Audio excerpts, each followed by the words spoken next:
Une jeune sans-abri tient une photo déchirée sous la pluie quand le milliardaire lui demande de qui il s'agit. Elle répond « C'était moi avec ma maman avant. Qu'elle ne me quitte ». En voyant la photo, il est choqué et se met à pleurer. Avant de commencer l'histoire, n'oubliez pas de laisser un like et de vous abonner à la chaîne pour voir plus d'histoires comme celle-ci. Le ciel au-dessus de New York éclatait en larmes glacées en cette fin d'après-midi de novembre. Patrick Gibson observait la tempête depuis la fenêtre de son bureau au 42e étage, d'où le monde en contrebas ressemblait à une tache grise, floue et insignifiante. Il aimait cette vue, les gens réduits à des points, les problèmes minimisés par la distance. C'était rassurant, d'une certaine manière, comme s'il pouvait contrôler le chaos. Monsieur Gibson, les documents d'acquisition pour Meridian Tech sont prêts pour votre signature. Patrick se tourna vers Diane, son assistante de direction depuis plus de 12 ans. Elle était efficace et discrète, précisément ce qu'il appréciait. Laissez-les sur le bureau, je les relirai avant de partir. Elle hocha la tête et sortit en silence. Patrick retourna son regard vers la ville. Gibson Enterprises venait de clore son 3e trimestre consécutif avec des bénéfices records. Le marché financier le traitait comme un visionnaire, les magazines économiques l'appelaient le génie implacable, un titre qu'il ne réfutait pas. Implacable, c'est ce qu'il devait être. C'est ce qu'il avait mené jusqu'ici. Ses doigts tapotaient la surface froide de la fenêtre. 58 ans. Milliardaire, respecté, craint, et complètement seul. Le téléphone sur le bureau sonna. Monsieur Gibson, votre réunion du conseil d'administration a été avancée à demain 9h. Étage M. Harrington a appelé 3 fois, cela semble urgent. Dites-lui que je le rappellerai quand cela me conviendra. Patrick raccrocha sans attendre de réponse. Harrington pouvait attendre. Tout le monde pouvait attendre. Après tout, avoir du pouvoir signifiait exactement cela, dicter le rythme de tous les autres. Il attrapa son manteau et regarda l'horloge, 18h30. Aucune raison de rentrer tôt chez lui, mais aucune raison de rester non plus. La vérité était que son bureau et le manoir en périphérie de la ville étaient tout aussi vides. Seul le décor du vide changeait. Dans l'ascenseur privé, Patrick ajusta sa cravate coûteuse et massa ses tempes.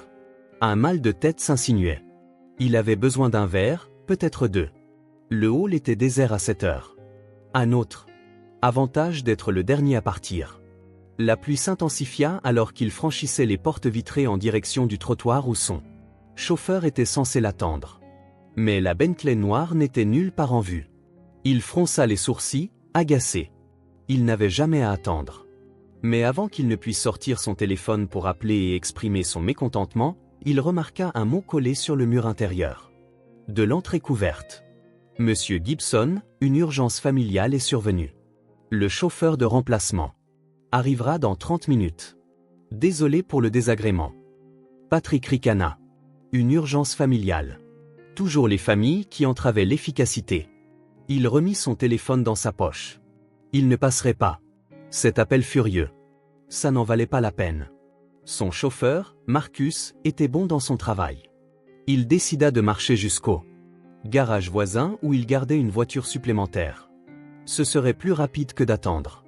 Ouvrant son parapluie, il s'aventura dans la tempête, sentant des gouttelettes glacées lui frapper le visage malgré la protection. C'est alors qu'il la vit. D'abord juste une tache colorée dans le paysage gris, puis une forme définie. Un enfant blotti sous un auvent étroit, à un demi-pâté de maison, visiblement trempé. Patrick, normalement, serait passé sans s'arrêter. New York était plein d'histoires tristes, et il n'était pas du genre à s'impliquer. Il était du genre à signer des chèques pour des œuvres de charité lors de galas, puis à continuer sa vie. Quelque chose, cependant, le fit ralentir. Peut-être était-ce le contraste de la petite silhouette face au cadre urbain imposant, ou le fait que l'enfant semblait totalement seul. Pas d'adulte à proximité, aucun signe de surveillance. La pluie tombait. Plus fort maintenant. Patrick s'arrêta. C'était une fille, 9 ou 10 ans peut-être, les cheveux blonds foncés par l'eau et plaqués sur son visage pâle. Elle portait un manteau bien trop fin pour la saison, serrant quelque chose contre sa poitrine comme si c'était un trésor. Elle frissonnait visiblement. Et appela Patrick, gardant ses distances. Ça va? Où sont tes parents? La fille leva les yeux, surprise. Des yeux bleus, intensément bleus. Quelque chose dans ce regard éveilla une étrange sensation chez Patrick. Comme un écho lointain. « Je n'ai pas de parents », dit-elle, sa petite voix presque noyée par le fracas de la pluie. Patrick s'approcha, tendant le parapluie pour la couvrir. « Tu ne devrais pas être seule par ce temps. Où habites-tu » La fille hésita, clairement instruite de ne pas parler aux inconnus, mais si manifestement en besoin d'aide que la méfiance luttait contre la nécessité. « Je n'ai nulle part où vivre en ce moment. » Répondit-elle finalement. Patrick l'étudia de plus près. Malgré les vêtements mouillés et le visage sale, il y avait quelque chose de digne chez elle. Elle n'avait pas l'air d'une enfant sans abri depuis longtemps. Il y avait une certaine contenance dans sa façon de se tenir. « Comment t'appelles-tu » ? « Maisie. »« Maisie ? Nom de famille ?» Elle hésita. « Clark. » Patrick sentit un choc dans sa poitrine. Clark. Un nom qu'il avait enterré il y a longtemps, avec des souvenirs qu'il préférait oublier. « Où est ta mère, Maisie ?» demanda-t-il, sa voix changeant subtilement. Les yeux de la fille s'emplirent de larmes, mais elle les retint avec une dignité impressionnante pour quelqu'un de si jeune. « Maman est morte il y a 3 jours. » Les mots flottaient entre eux, lourds, se mêlant à la pluie incessante. Patrick sentit une pression monter dans sa poitrine. « Je suis désolé, » dit-il, et pour la première fois depuis de nombreuses années, il le pensait vraiment. « Et il n'y a personne pour s'occuper de toi ?» Mais il secoua la tête. « Maman a dit que je devais trouver l'homme sur la photo, qu'il m'aiderait. » C'est alors que Patrick remarqua ce qu'elle serrait contre sa poitrine. C'était une photographie, protégée par une couverture en plastique improvisé, déjà froissée par ses petits doigts. « Puis-je voir » demanda-t-il. Hésitant. Maisie tendit la photo déchirée. Patrick la prit avec précaution, comme si elle pouvait se désintégrer à tout moment. Et puis, le temps s'arrêta. C'était Rachel. Sa Rachel.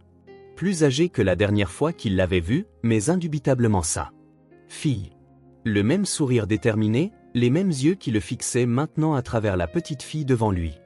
La photo était déchirée exactement là où une autre personne aurait dû se trouver. Lui, réalisa Patrick. Une vieille photo, d'avant la dispute, avant qu'il ne la chasse de la maison.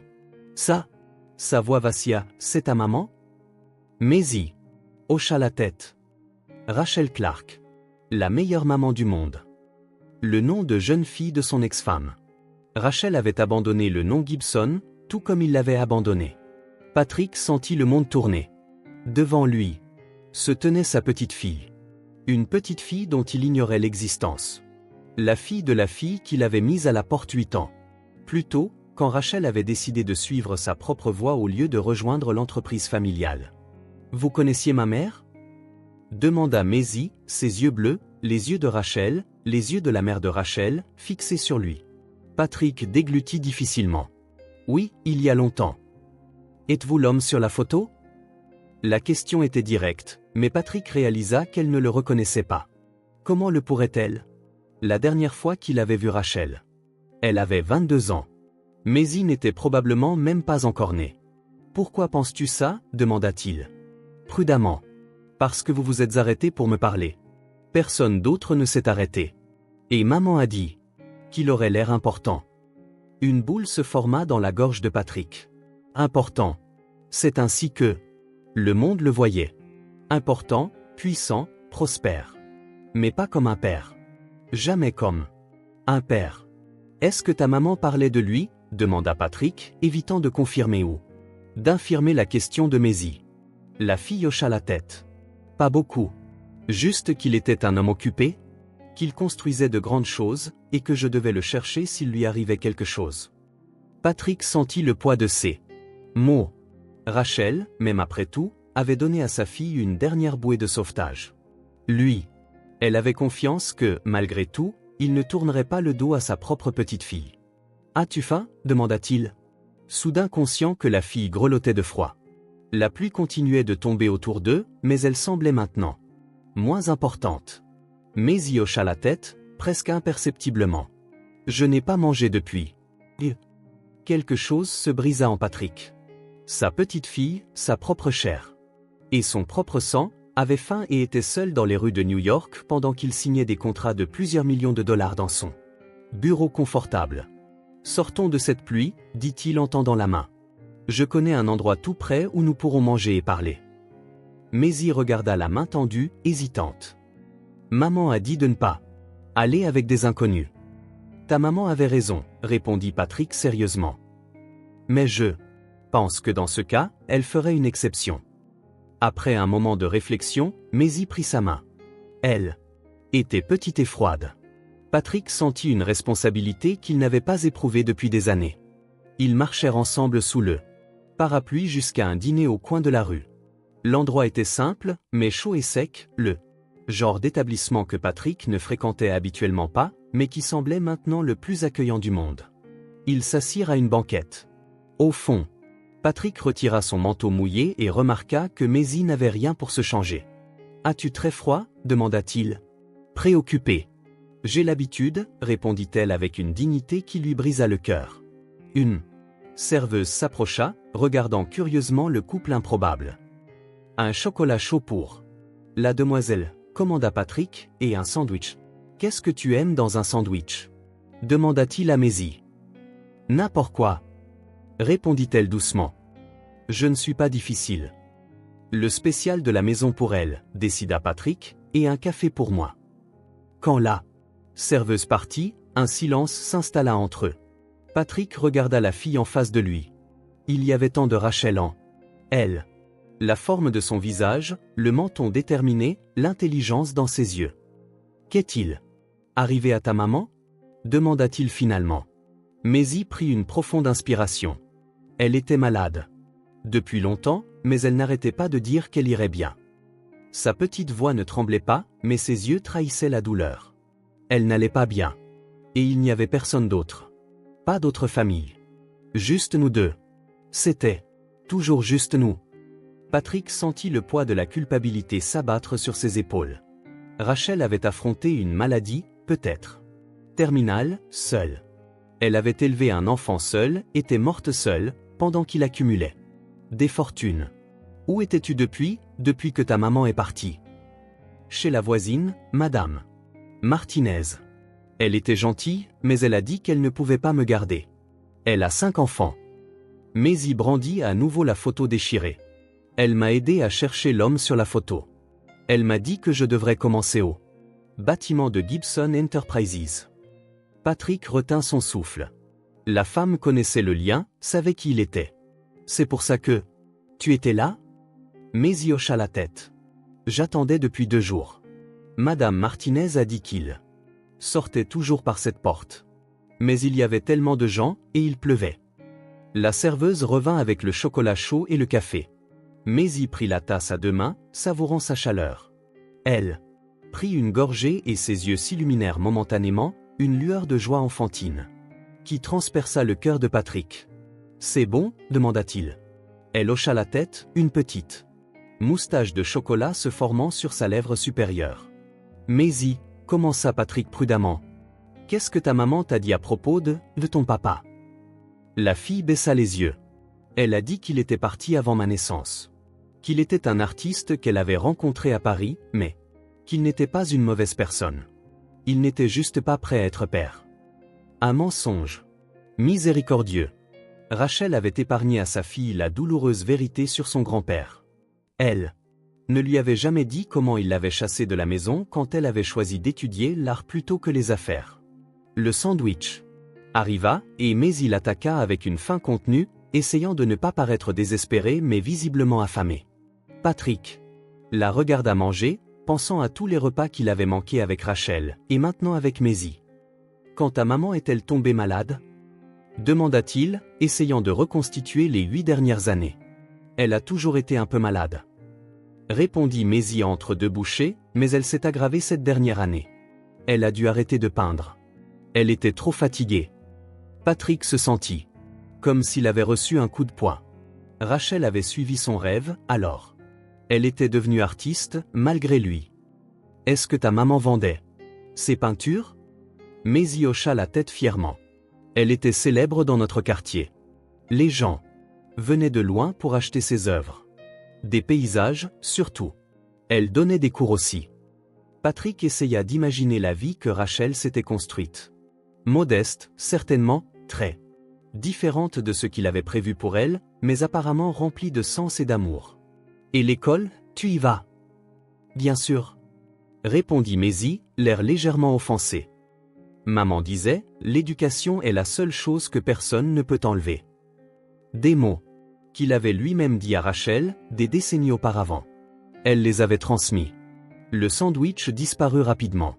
Des couleurs revinrent sur le visage de Maisie, ses yeux plus alertes maintenant qu'elle avait mangé. Et maintenant? Demanda-t-elle soudainement. Madame Martinez a dit que je ne pouvais pas y retourner.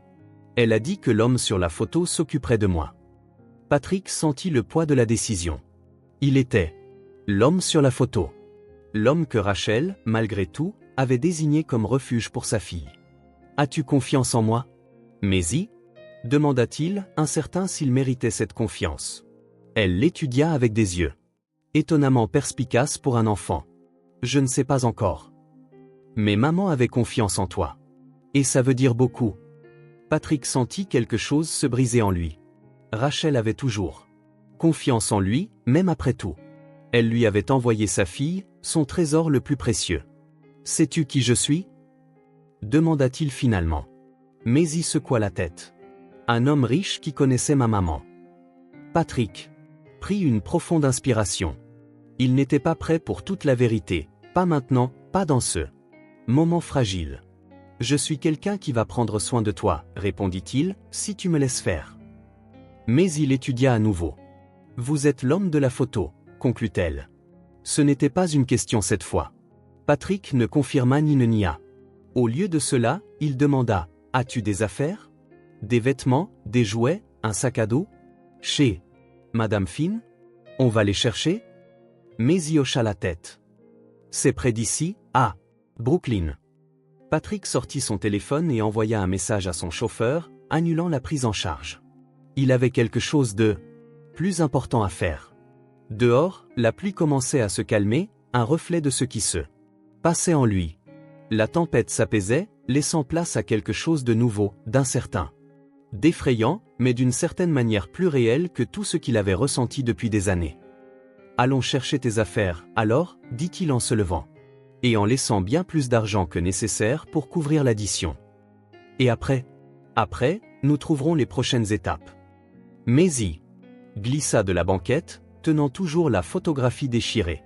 Patrick la regarda, la petite fille qu'il n'avait jamais su qu'il avait, la seconde chance qu'il savait ne pas mériter. Alors qu'il sortait dans la rue, la pluie était devenue une fine bruine.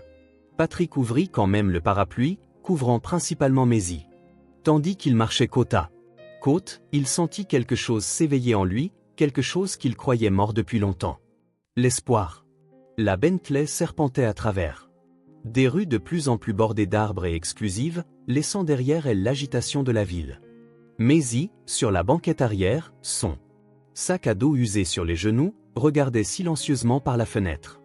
Le trajet depuis l'appartement de Madame Martinez avait été silencieux. Patrick avait tenté à plusieurs reprises d'entamer la conversation, mais les réponses monosyllabiques de Maisie l'avaient vite découragé. Finalement, la voiture s'engagea dans une allée privée, flanquée d'arbres parfaitement entretenus, jusqu'à s'arrêter devant un manoir imposant. C'était une structure moderne, tout en lignes épurées, verre et béton, sans les fioritures ou la chaleur des maisons traditionnelles. Nous sommes arrivés, annonça Patrick, observant la réaction de Maisie. La fillette regarda la maison, les yeux écarquillés. Vous vivez ici tout seul? Sa question, si directe et simple, prit Patrick au dépourvu. Oui, répondit-il, puis ajouta, comme s'il devait se justifier, c'est pratique pour le travail. La vérité était que ce manoir, avec ses 6 chambres, sa piscine intérieure, sa salle de sport et sa salle de cinéma, n'avait jamais été conçu pour être habité par lui seul. Il était pensé pour une famille qui ne s'était jamais matérialisée, pour la famille qu'il avait perdue. Thomas, le chauffeur, ouvrit la portière. Bon retour, monsieur. Dois-je prendre les bagages de la demoiselle? Patrick faillit rire du formalisme en parlant du petit sac à dos cabossé de Maisie, qu'elle serrait comme s'il contenait des trésors. Non, ça va.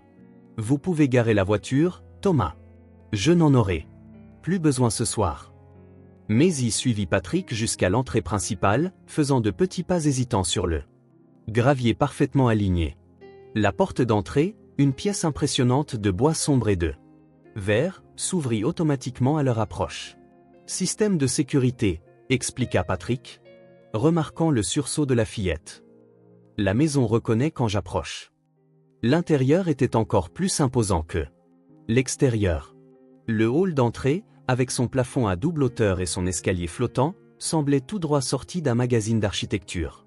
Tout était immaculé, minimaliste, mais il le remarqua instantanément, froid. Vous avez une très grande maison, observa-t-elle, sa voix résonnant légèrement dans l'espace vide. Plus grande que ce dont j'ai besoin, admit Patrick, soudain conscient de l'extravagance vue à travers les yeux d'un enfant. Il n'y avait pas de jouets éparpillés, pas de chaussures qui traînaient, pas de manteau négligemment accroché. Aucun signe de vie d'enfant ou de famille. C'était une pièce de musée, pas un foyer. Je vais te montrer où tu vas rester, dit-il, la menant vers l'escalier. Il y a plusieurs chambres d'amis, tu peux choisir celle que tu préfères. Maisie monta lentement les marches, une main sur la rampe en acier inoxydable, l'autre serrant la sangle de son sac à dos. Patrick remarqua qu'elle regardait attentivement les œuvres d'art abstraites sur les murs, les sculptures minimalistes dans les niches, l'absence totale de photos de famille. Le couloir du deuxième étage était large et silencieux, avec des portes identiques à intervalles réguliers. Patrick ouvrit la première sur la droite. Voici l'une des chambres d'amis. Elle a sa propre salle de bain. Maisie jeta un coup d'œil à l'intérieur. La chambre était élégante, avec un lit king size, des meubles contemporains dans des tons de gris et de bleu, et une vue sur le jardin arrière. Elle était parfaitement arrangée et totalement impersonnelle. On dirait un hôtel, commenta la fillette avec franchise. Patrick déglutit. C'était vrai. Tout. L'endroit ressemblait à un hôtel de luxe, impeccable, confortable et totalement sans âme. Voyons. Les autres, suggéra-t-il, essayant de ne pas montrer à quel point son commentaire l'avait affecté. Ils visitèrent deux autres chambres, chacune aussi élégamment stérile que la première. Dans la quatrième chambre, Maisie s'attarda un peu plus longtemps. Elle avait un petit balcon et des tons plus chauds, avec des touches ambrées. J'aime celle-ci, décida-t-elle finalement. Patrick hocha la tête, soulagé qu'ils aient pris une décision. Parfait. Ce sera ta chambre, alors.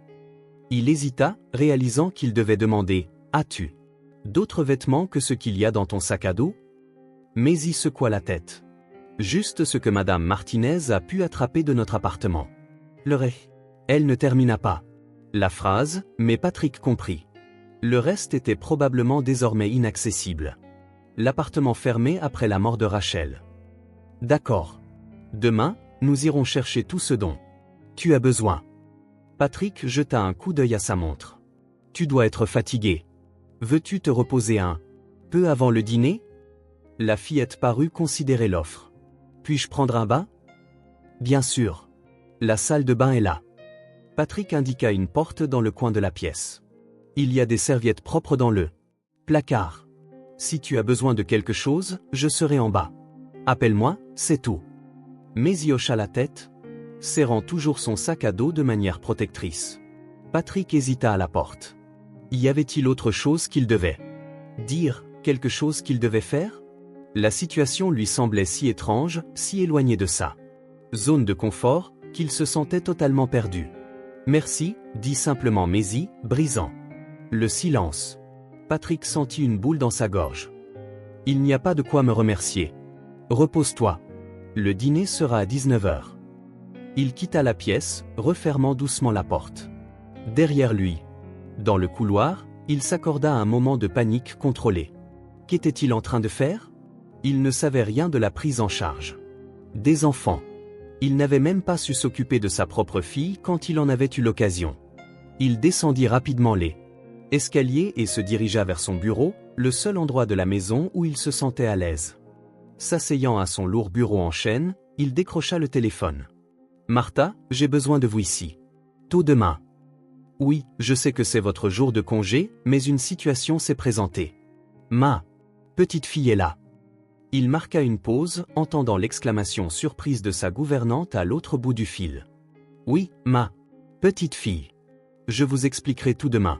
Pour l'instant, s'il vous plaît, préparez le dîner pour deux ce soir, quelque chose qu'un enfant pourrait aimer. » Après avoir raccroché, Patrick ouvrit le tiroir du bas de son bureau et en sortit une bouteille de whisky et un verre. Il se versa une mesure généreuse et prit une longue gorgée, sentant le liquide ambré lui brûler la gorge. Que dirait Rachel si elle pouvait le voir maintenant? Sa fille, qu'il avait chassée pour avoir défié ses attentes, lui avait confié sa propre fille sur son lit de mort.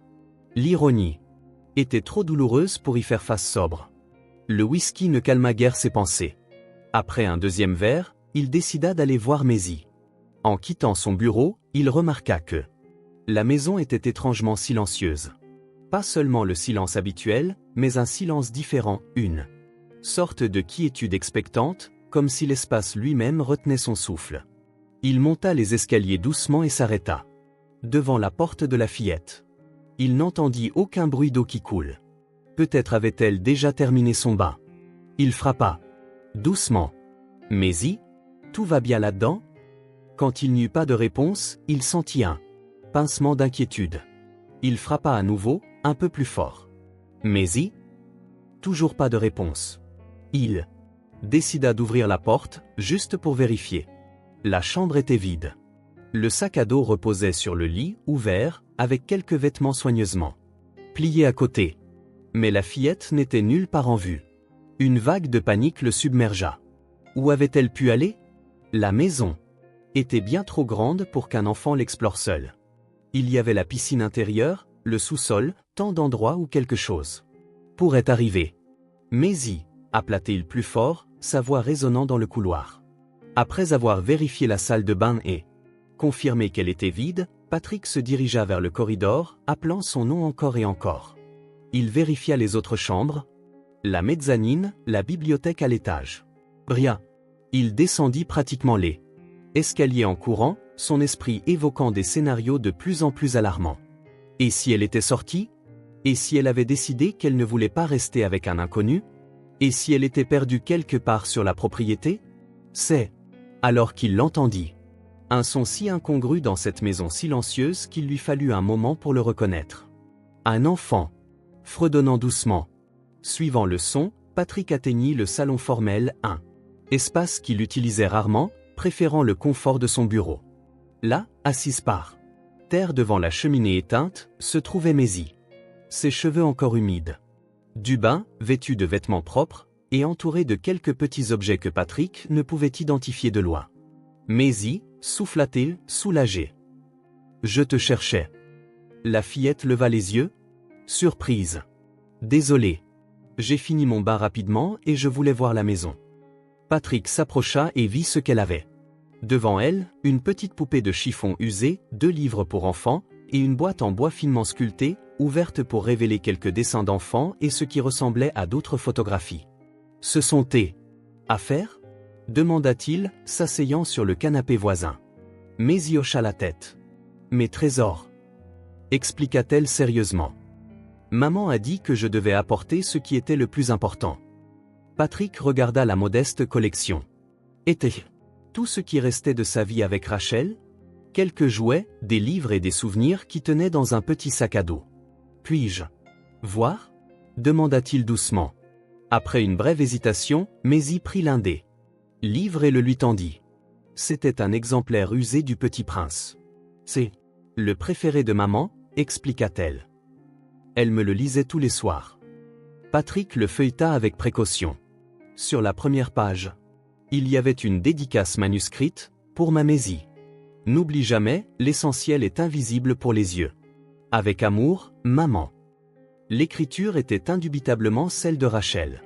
Il rendit le livre, craignant que Maisie ne voie l'émotion dans ses yeux. Ta maman avait bon goût en matière de livres. La fillette sourit pour la première fois.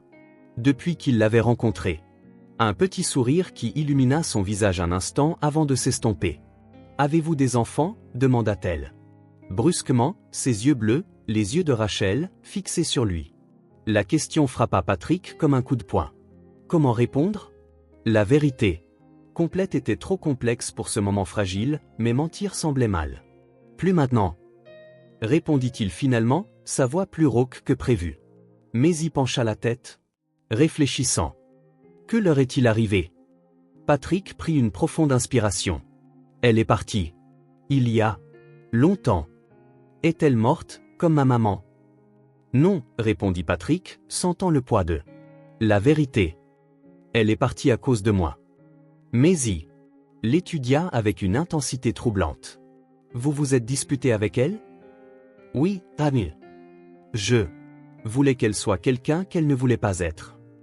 La fillette hocha la tête, comme si la réponse lui paraissait parfaitement logique.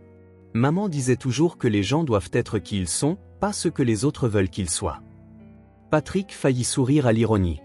C'était exactement le genre de choses que Rachel dirait. Ta maman était très sage. Elle me manque, dit simplement Maisy, reportant son attention sur la poupée de chiffon, ajustant sa robe délavée. Je sais, répondit Patrick, bien qu'il n'eût réellement aucune idée de ce qu'elle ressentait. Il avait choisi de perdre Rachel. Maisy n'avait pas eu le choix.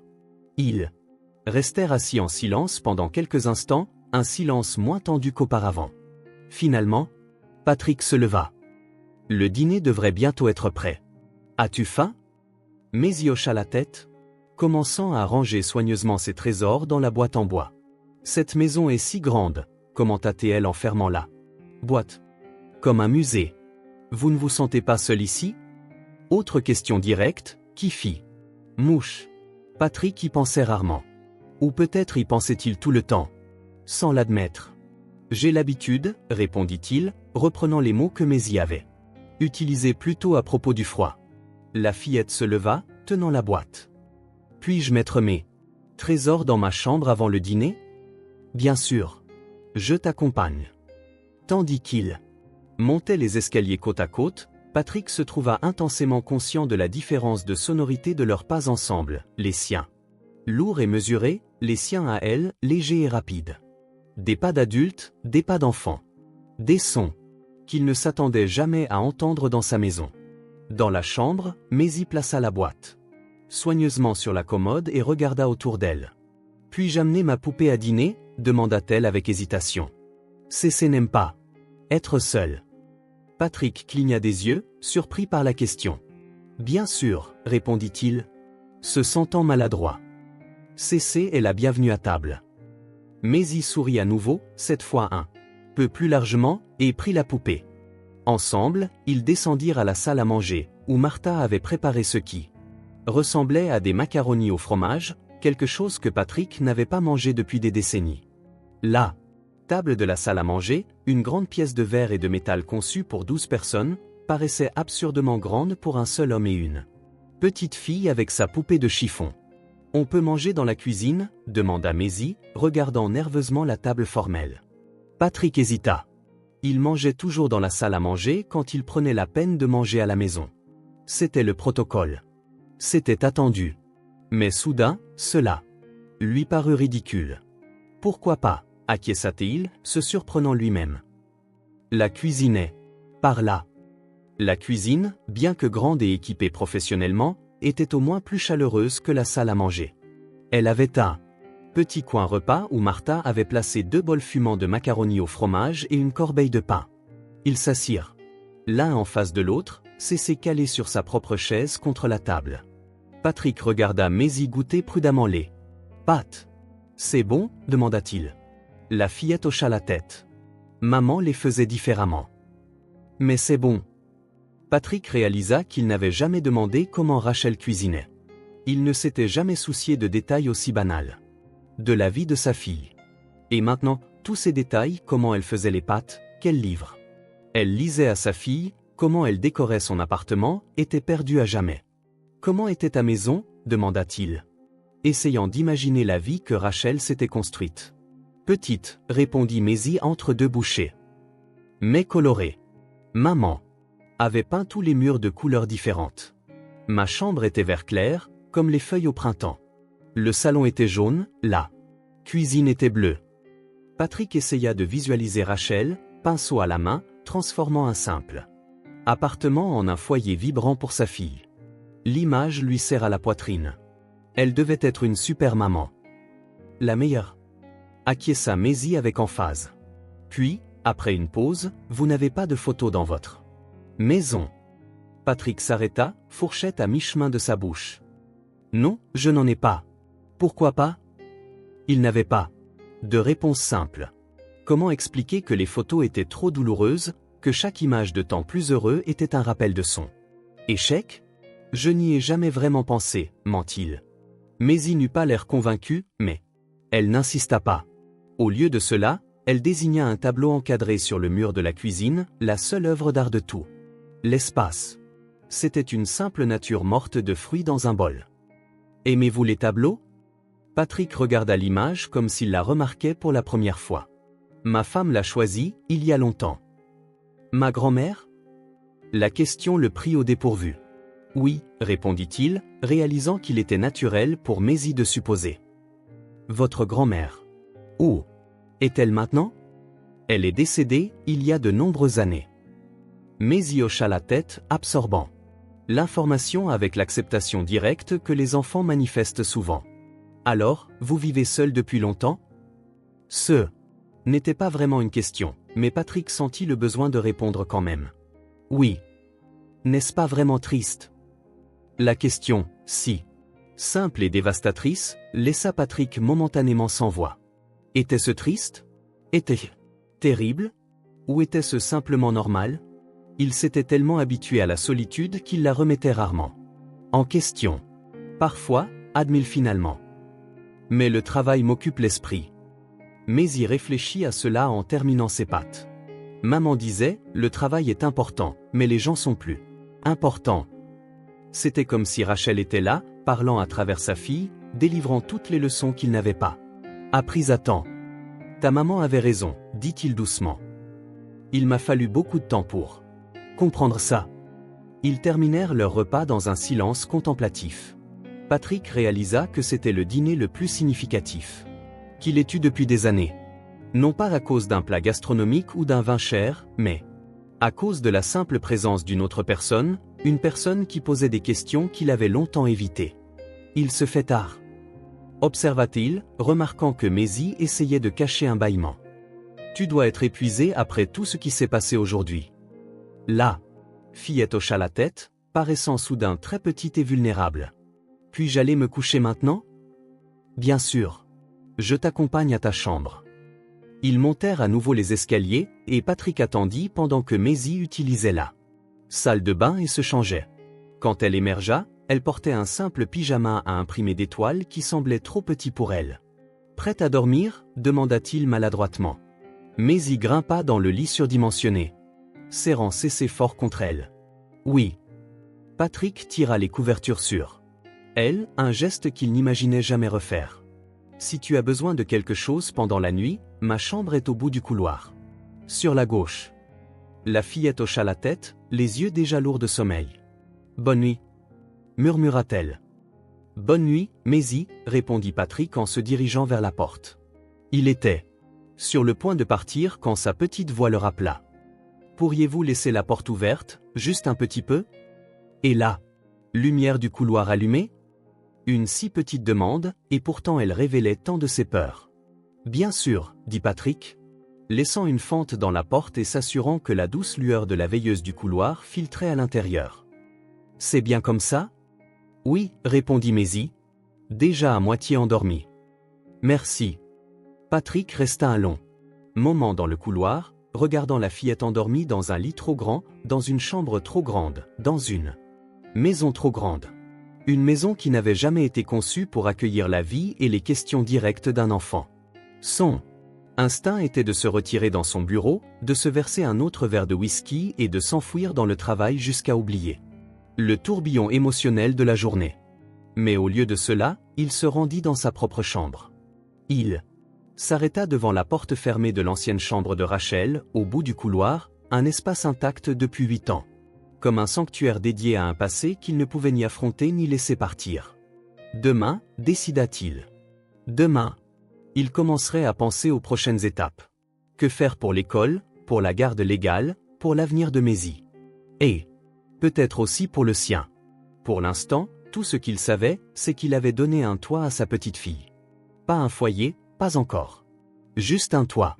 Mais peut-être qu'avec le temps, et un courage qu'il n'était pas sûr de posséder, cela pourrait devenir plus. 3 jours.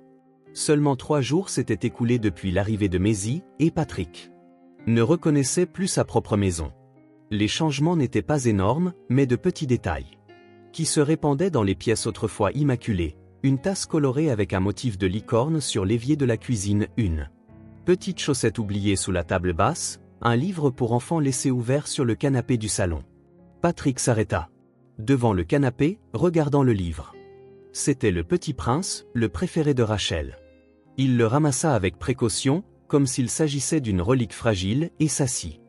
Les pages étaient marquées de petits bouts de papier où Maisie avait dessiné ses propres étoiles et planètes. Un sourire involontaire se forma sur ses lèvres. Comment un si petit enfant pouvait-il occuper autant d'espace? Martha appela quand il vit la gouvernante passer, portant un panier de linge. Oui, monsieur? Ces choses que j'ai commandées, sont-elles arrivées? Martha sourit, un sourire que Patrick voyait rarement auparavant. Ils viennent de les livrer. J'ai tout placé dans la chambre de la petite, comme vous l'aviez demandé. Patrick hocha la tête. Satisfait. Il avait commandé quelques articles pour Maisie, des vêtements, bien sûr, mais aussi des livres, du matériel de dessin, et une lampe en forme d'étoile qui projetait des constellations au plafond, quelque chose qu'il avait vu en ligne. Pensait qu'elle pourrait aimer. De petits gestes pour rendre son séjour plus confortable, se disait-il. Juste. Temporaire, jusqu'à ce qu'il décide d'un plan à long terme. Est-elle en haut maintenant? Oui. Monsieur. Elle coloriait à votre bureau, mais je crois qu'elle est montée quand les colis sont arrivés. Patrick fronça les sourcils. Mon bureau? Martha parut embarrassée. Je suis désolé, monsieur. Elle a dit que vous lui aviez donné la permission. Je peux lui dire de ne pas. Non, non, interrompit Patrick. C'est bon. Ça m'a juste surpris. En vérité, cela le surprit énormément. Son bureau était son sanctuaire. Le seul endroit de la maison qu'il considérait comme vraiment privé. Même Martha n'y entrait pas sans y être invitée. Il monta les escaliers. Curieux. La porte de la chambre de Maisie était légèrement entr'ouverte, et il pouvait entendre sa voix douce. Parlait-elle à quelqu'un? Il s'approcha silencieusement. Et puis on peindra des étoiles ici aussi, disait Maisie, apparemment à sa poupée de chiffon, CC, qui était assise sur le lit à côté de plusieurs boîtes ouvertes. Maman peignait des étoiles sur mon plafond. Tu savais? Elle disait que comme ça, on pouvait voir les constellations même quand il pleuvait. Patrick sentit un pincement au cœur. De petits détails sur la vie de Rachel continuaient d'émerger dans les conversations de Maisie, des fragments précieux d'une vie qu'il n'avait jamais connue. Tu aimes les choses qui sont arrivées? Maisie se tourna, nullement surprise.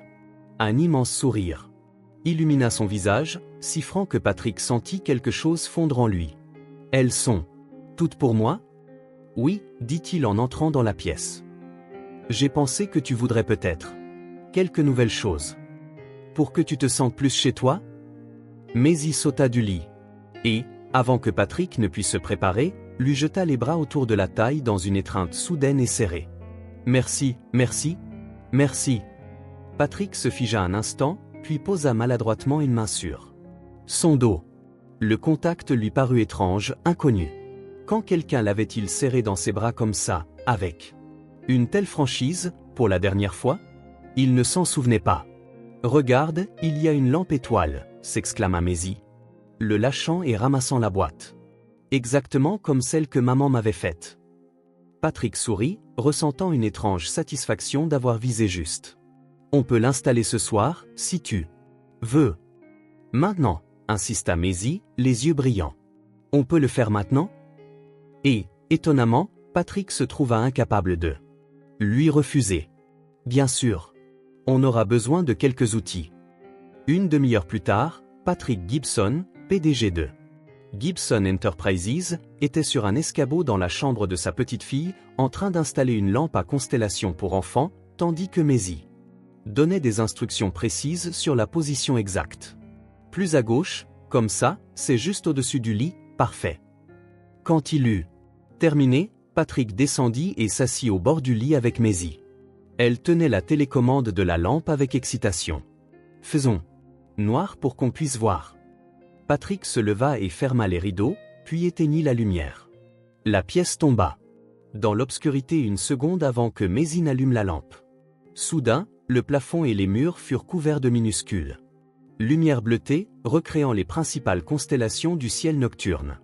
La douce lueur illumina le visage de Maisie d'émerveillement, et Patrick ressentit quelque chose qu'il n'avait pas ressenti depuis des années, un sentiment d'enchantement pur. « C'est exactement comme ce que maman faisait, » murmura Maisie, la voix étranglée par l'émotion.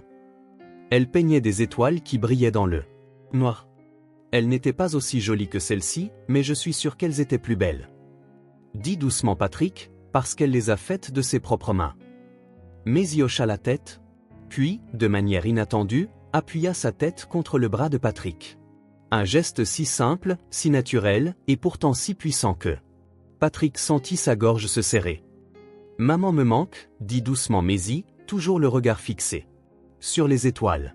« Parfois, je pense qu'elle me protège, comme si elle était dans l'une de ces étoiles, à me regarder. » Patrick déglutit difficilement, ne sachant quoi dire. Il n'avait jamais été doué avec les mots dans les moments d'émotion. C'est pourquoi il avait perdu Rachel. Il n'avait pas su dire ce qui comptait vraiment. « C'est une belle pensée, » réussit-il enfin à dire. « Elle serait très fière de toi. » Ils restèrent assis là quelques minutes, en silence, à regarder les constellations artificielles. C'était un moment fragile, mais réel, tout comme les petits changements que Maisie apportait à la maison et à Patrick. Ces dernières semaines, les seules préoccupations de Patrick avaient été les affaires, les acquisitions, les profits et les pertes. Maintenant, soudainement, il s'inquiétait de savoir si Maisie mangeait bien, si elle avait besoin de plus de vêtements, si elle aimerait des cours d'art, comme Rachel. La veille, il avait appelé son avocat pour discuter de la possibilité d'obtenir la garde légale. C'était une décision qu'il n'aurait jamais imaginé prendre, mais maintenant, elle lui semblait inévitable. L'idée que Maisie entre dans le système de placement familial ou finisse chez un parent éloigné dont Rachel n'avait jamais parlé était impensable. « Qu'est-ce qu'on fait demain ?» demanda Maisie, interrompant ses pensées. « Demain » répéta Patrick, pris au dépourvu. « Je dois travailler. Mais Martha sera là. Et tu travailles tous les jours ?» La question était innocente, mais lourde de sens. Patrick se sentit mal à l'aise. « Oui, généralement. L'entreprise a besoin de moi. » Maisie fronça les sourcils. Maman travaillait beaucoup aussi, mais on avait toujours les dimanches. C'était notre jour spécial. On faisait des crêpes et on allait au parc. Patrick ne répondit pas immédiatement. Les dimanches avaient toujours été un autre jour de travail pour lui. Il n'avait rien fait de tel que des crêpes au parc depuis, eh bien, depuis que Rachel était petite, et même alors, ces moments avaient été rares. « On peut faire ça si tu veux », se surprit-il à dire. Ce dimanche. Le sourire qui se répandit sur le visage de Maisie valait plus que n'importe quelle affaire qu'il aurait pu conclure ce jour-là. Avec du sirop au chocolat ? Patrick rit. C'était un son étrange, presque rouillé. Il ne se souvenait pas de la dernière fois où il avait vraiment ri comme ça. Avec du sirop au chocolat, acquiesça-t-il. Quand il quitta sa chambre plus tard, laissant Maisie endormie. Sous les étoiles artificielles, Patrick se sentit différent, plus léger d'une certaine manière, comme si les petites présences que Maisie dispersait dans la maison, une tasse ici, un livre là, une étreinte inattendue, remplissaient non seulement les espaces physiques, mais aussi les vides en lui. C'était effrayant, c'était dérangeant, cela perturbait sa routine soigneusement construite. Et pourtant, alors qu'il se dirigeait vers sa propre chambre, il réalisa que pour la première fois depuis des années, il n'avait aucune envie de boire un verre avant de se coucher. Il ne ressentait aucune de cette agitation habituelle, cette sensation lancinante que quelque chose manquait toujours. Petite présence, petit changement. Peut-être le début d'une transformation plus grande qu'il n'était prêt à l'admettre. Il était presque 2 heures du matin quand Patrick renonça à essayer de dormir. Quelque chose dans la maison, peut-être le léger craquement du parquet dans le couloir ou le bourdonnement lointain du système de chauffage, lui semblait maintenant différent, comme si La présence de Maisie avait changé même ses bruits nocturnes familiers. Il se leva et enfila sa robe de chambre, sentant le marbre froid sous ses pieds nus. Il ouvrit prudemment la porte de sa chambre et jeta un coup d'œil dans le couloir. La veilleuse qu'il avait installée pour Maisie projetait une douce lueur sur le mur en face de sa porte. Patrick s'approcha silencieusement et jeta un coup d'œil par la petite ouverture. La fillette dormait profondément, ses seins serrés contre sa poitrine, les étoiles artificielles brillant encore faiblement au plafond. Patrick resta là un moment, à la regarder. Quelle étrangeté que cette enfant, qui ne savait même pas qui il était réellement, puisse dormir si paisiblement sous son toit, confiante, vulnérable. Il referma prudemment la porte et descendit. La maison était plongée dans le silence, rompu seulement par l'horloge de grand-père dans le hall qui marquait le temps avec une précision implacable. Patrick se dirigea vers son bureau. Son refuge quand le sommeil ne venait pas. La pièce était exactement comme il l'avait laissée, à une exception près. Sur son bureau parfaitement organisé, se trouvait maintenant une feuille de papier avec un dessin coloré, une grande maison avec 2 bonshommes allumettes devant, l'un grand, l'un petit. En dessous, en lettres enfantines et maladroites, moi et Monsieur Patrick. Quelque chose lui serra le cœur. Monsieur Patrick. Pas grand-père. Pas même Patrick. Il était encore un étranger pour elle, malgré les petits moments de connexion qu'ils avaient partagés. Il ramassa le dessin, l'étudiant. La maison sur l'image était d'un bleu vif, très différente du manoir gris et austère où il vivait. Elle avait des fleurs colorées dans la cour et un soleil jaune souriant dans le ciel. Le monde tel que Maisie le souhaitait, pas tel qu'il était. Patrick ouvrit un tiroir de bureau pour ranger le dessin, puis s'arrêta. Là, sous des dossiers et des documents soigneusement organisés, se trouvait une boîte en bois qu'il n'avait pas ouverte depuis des années. Il s'arrêta, sa main planant au-dessus. Il savait exactement ce qu'elle contenait. C'est pourquoi il la gardait enterrée là, loin de sa vue quotidienne. Il ferma les yeux un instant, rassemblant son courage, puis, lentement, il sortit la boîte du tiroir. Elle était petite, en bois sombre poli, avec une charnière en bronze. Rien de spécial à l'extérieur. Elle ne laissait rien deviner de son contenu. Mais pour Patrick, c'était comme une bombe prête à faire voler en éclats sa distance émotionnelle soigneusement entretenue. Il l'ouvrit. La première chose qu'il vit fut la photo. Rachel, à 6 ans, portant sa robe bleue à pois préférée, souriant avec 2 dents de devant manquantes, ses cheveux blonds en couettes inégales que sa mère, Elisabeth, avait faites ce matin-là. C'était le dernier anniversaire qu'Elisabeth ait jamais vu. Le cancer l'emporta quelques mois plus tard. Patrick ramassa la photo avec des doigts tremblants. Combien Maisie ressemblait à Rachel, ou plutôt, combien Rachel ressemblait à Maisie. Les mêmes yeux vifs, le même sourire confiant. Sous cette photo, il y avait Rachel apprenant à faire du vélo, Rachel le jour de sa rentrée des classes, Rachel soufflant des bougies sur un autre gâteau d'anniversaire, celui-ci sans Elisabeth. Rachel adolescente, arborant déjà cette expression déterminée qui à la fois exaspérait et rendait Patrick fier. Et puis, la dernière photo. Rachel, à 22 ans, diplômée de l'école d'art où Patrick n'avait pas assisté. Quelqu'un la lui avait envoyée par la suite, peut-être un professeur bien intentionné. Sur la photo, Rachel tenait son diplôme, son visage rayonnant de fierté. Une fierté que Patrick n'avait pas partagée. « Pourquoi as-tu dû me défier ?» murmura-t-il à la photo, sa voix rauque dans le bureau silencieux. « Pourquoi n'as-tu pas pu simplement suivre le chemin que j'avais tracé pour toi ?» Mais maintenant, les questions sonnaient creux. Vide. Qu'était le chemin qu'il avait prévu pour Rachel, comparé à la vie qu'elle s'était construite seule? Une vie avec assez d'amour. Pour élever un enfant seul, un enfant qui dessinait des maisons bleues vifs avec des soleils souriants. Patrick posa la photo sur le bureau et continua de fouiller dans la boîte. Une carte de fête des pères faite à la main par Rachel. Quand elle avait 7 ans. Une petite pierre brillante qu'elle avait trouvée sur une plage lors de rares vacances en famille. La clé de voiture qu'il lui avait donnée pour ses 18 ans, rendue la nuit où elle était partie. Au fond de la boîte, soigneusement pliée, se trouvait la lettre. Patrick n'avait même pas besoin de l'ouvrir pour savoir ce qu'elle disait. Chaque mot était gravé dans sa mémoire. Papa, je te laisse cette lettre parce que je sais que tu ne voudras pas m'écouter en personne. Peut-être que tu n'as jamais vraiment écouté du tout. Je ne peux pas être la personne que tu veux que je sois. Je ne peux pas vivre la vie que tu as prévue pour moi. J'ai besoin de trouver ma propre voie, même si tu ne comprends pas ou n'approuves pas.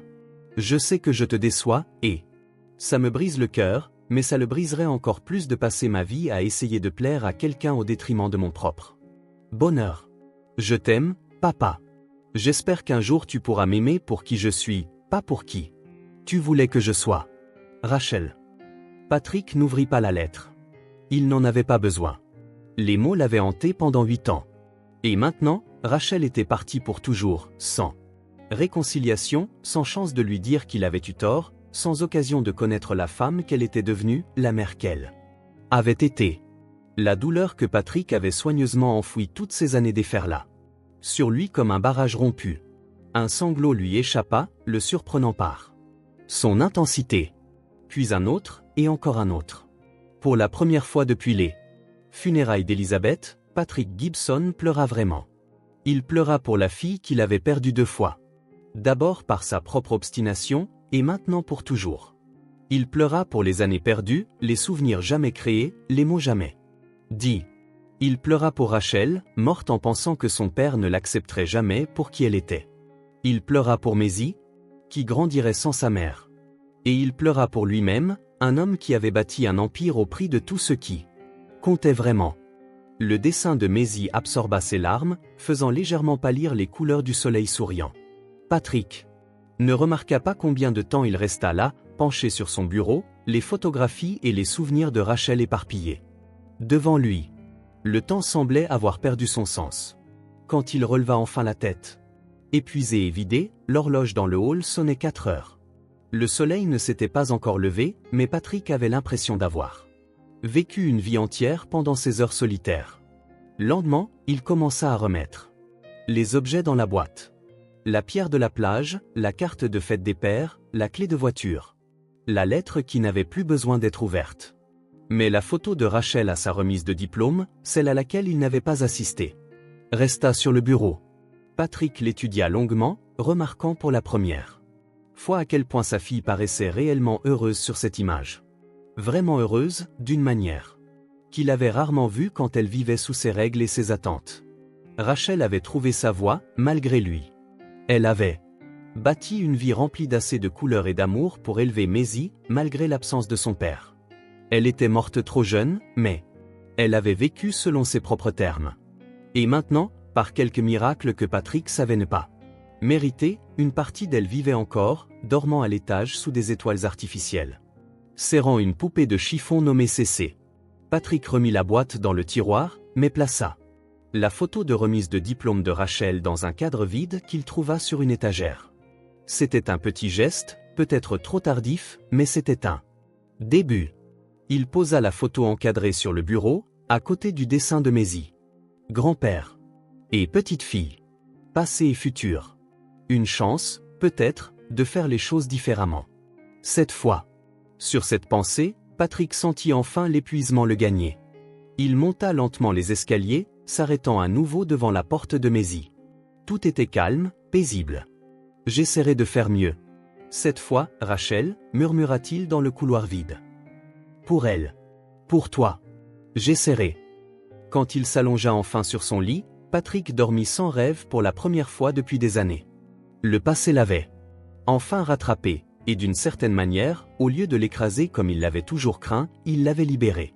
Le dimanche se leva avec une clarté dorée qui semblait correspondre à l'humeur de Maisie. Depuis que Patrick avait promis une journée de crêpes au parc, elle comptait les heures, lui rappelant constamment de s'assurer qu'il n'oublie pas. « Tu te souviens qu'aujourd'hui c'est notre jour spécial ?» demanda-t-elle. Dès qu'elle le trouva dans la cuisine, portant encore son pyjama à imprimer d'étoiles, serré fermement dans une main. Patrick, qui était réveillé depuis des heures et avait mené sa propre bataille intérieure pour savoir s'il devait simplement passer quelques heures au bureau. Sourit à la fillette. La photo de Rachel à sa remise de diplôme, maintenant dans un cadre sur son bureau, semblait le regarder. La nuit précédente, alors qu'il envisageait de rompre sa promesse, il n'avait finalement pas pu. Bien sûr que... Je me souviens. Crêpes au parc, n'est-ce pas? Le sourire de Maisie illumina toute la cuisine. Avec du sirop au chocolat. Avec du sirop au chocolat, répéta Patrick, ressentant un étrange contentement devant son pur bonheur.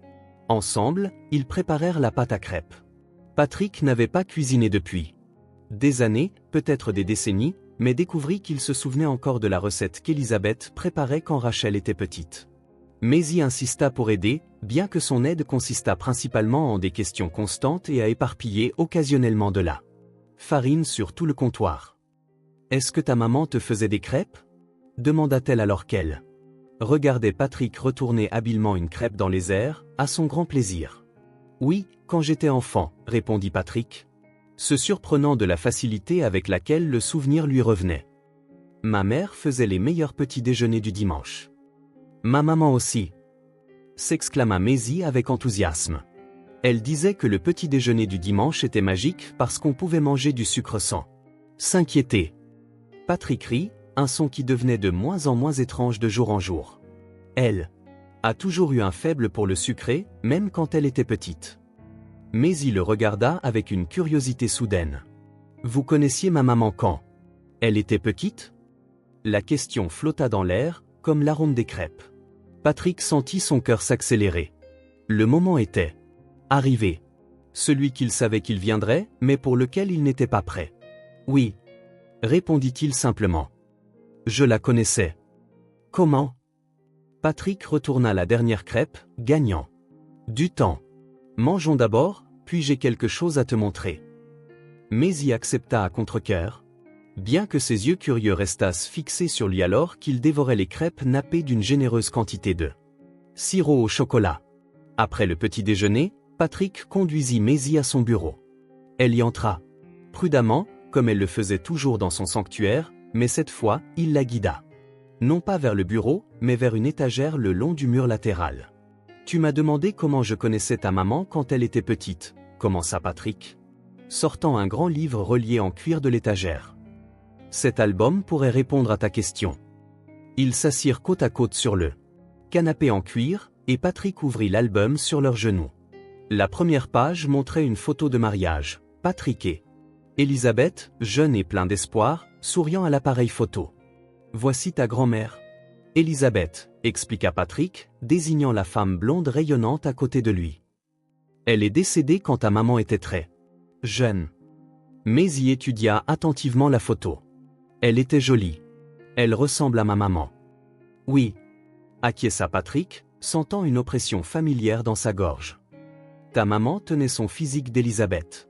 Et son talent artistique aussi. » Il tourna la page, révélant une série de photos de bébés, une Rachel nouveau-née, enveloppée dans une couverture rose, puis dans les bras d'Elisabeth, puis dans ceux de Patrick. « C'est vous, » observa Maisie, désignant une image de Patrick tenant maladroitement le bébé. « C'est qui le bébé ?» Patrick prit une profonde inspiration. « C'est ta maman, Rachel. Quand elle est née. » Maisie regarda de la photo à Patrick, confuse, puis lentement, la compréhension commença à se former dans ses yeux. « Ma maman ? Mais, comment ?» Patrick continua de tourner les pages, montrant Rachel grandir, ses premières tentatives de marche, ses fêtes d'anniversaire, les jours à la plage, son premier vélo. « Rachel était ma fille, Maisie, » dit finalement Patrick, sa voix trahissant l'émotion qu'il essayait de contrôler. « Ta maman était ma fille. » Maisie devint très immobile.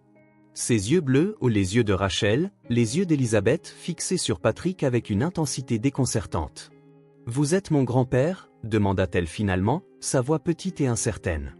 Le monde sembla s'arrêter un instant. « Grand-père » c'était un titre auquel Patrick ne s'était jamais préparé. Cela sonnait étrange, effrayant, et pourtant, en même temps, complètement juste. « Oui, » murmura-t-il. « Je suis ton grand-père. » Maisie continua de le fixer, assimilant l'information. Patrick attendit, tendu, sa réaction. Colère ? Confusion ? Tristesse ? Pourquoi ne me l'avez-vous pas dit avant ? demanda-t-elle enfin. C'était une question juste.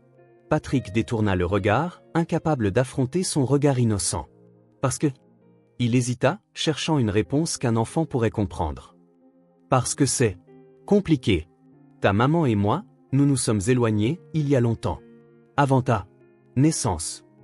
Vous vous êtes disputés, affirma Maisie. Ce n'était pas une question. Patrick hocha la tête. Oui. Après ça, nous ne nous sommes plus jamais parlé. Je ne savais même pas. Sa voix se brisa. Je ne savais pas que tu existais, Maisie. Jusqu'à ce que tu me trouves sous la pluie, ce jour-là. Maisie fronça les sourcils, absorbant tout cela. Maman n'a jamais parlé de vous. Elle a seulement dit que je devais chercher l'homme sur la photo. Rachel ne l'avait jamais mentionné à sa fille. Elle avait effacé son existence, tout comme il avait essayé d'effacer la sienne pendant si longtemps. Je suis désolé pour ça, dit-il finalement. Je suis désolé de ne pas avoir été là. Maisie regarda à nouveau l'album, les photos documentant une histoire familiale dont on ne lui avait jamais parlé. Pourquoi vous êtes-vous disputé? Avec elle? La question directe, si typique de Maisie, prit Patrick au dépourvu. Comment expliquer des années d'entêtement, d'attente non satisfaite et de communication ratée à un enfant? Ta maman voulait être artiste, commença-t-il avec hésitation. Elle voulait peindre et créer. Je voulais qu'elle travaillât l'entreprise avec moi. Aucun de nous deux ne pouvait comprendre l'autre. Maisie hocha la tête. Lentement. Maman était la meilleure peintre du monde, dit-elle avec conviction. Les gens pleuraient quand ils voyaient ses tableaux. Et ils étaient si beaux. Patrick sentit un pincement de regret. Il n'avait jamais vu l'œuvre mature de Rachel. Il n'avait jamais été témoin de la pleine floraison de son talent. J'en suis sûr, répondit-il doucement. Maisie continua de feuilleter l'album, absorbant chaque image de sa mère. Occasionnellement, elle désignait une photo et posait une question. Quelle était sa couleur préférée quand elle était petite, ou a-t-elle déjà eu un chien? Patrick répondit du mieux qu'il put, surpris de la facilité avec laquelle les souvenirs revenaient maintenant. C'était comme si, en les partageant avec Maisie, ils ramenaient Rachel à la vie entre eux. Quand ils atteignirent la fin de l'album, les dernières photos montrant Rachel adolescente, avant la rupture, Maisie le referma soigneusement. Il n'y a plus de photos? Demanda-t-elle. Patrick secoua la tête. Pas dans cet album. Mais, il hésita, puis prit une décision. Il y a un endroit que tu voudrais peut-être voir. Il se leva et lui tendit la main. Maisie la prit sans hésitation. Patrick la conduisit dans le couloir de l'étage jusqu'à ce qu'il s'arrête devant une porte qui était restée fermée pendant 8 ans.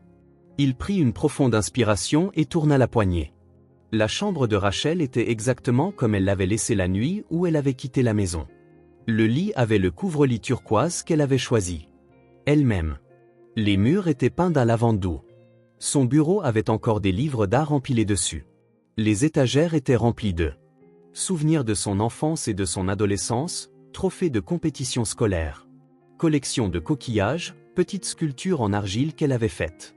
Et les murs, ils étaient couverts des dessins et des peintures de Rachel, de ses tout premiers gribouillis enfantins à des œuvres d'adolescentes plus sophistiquées.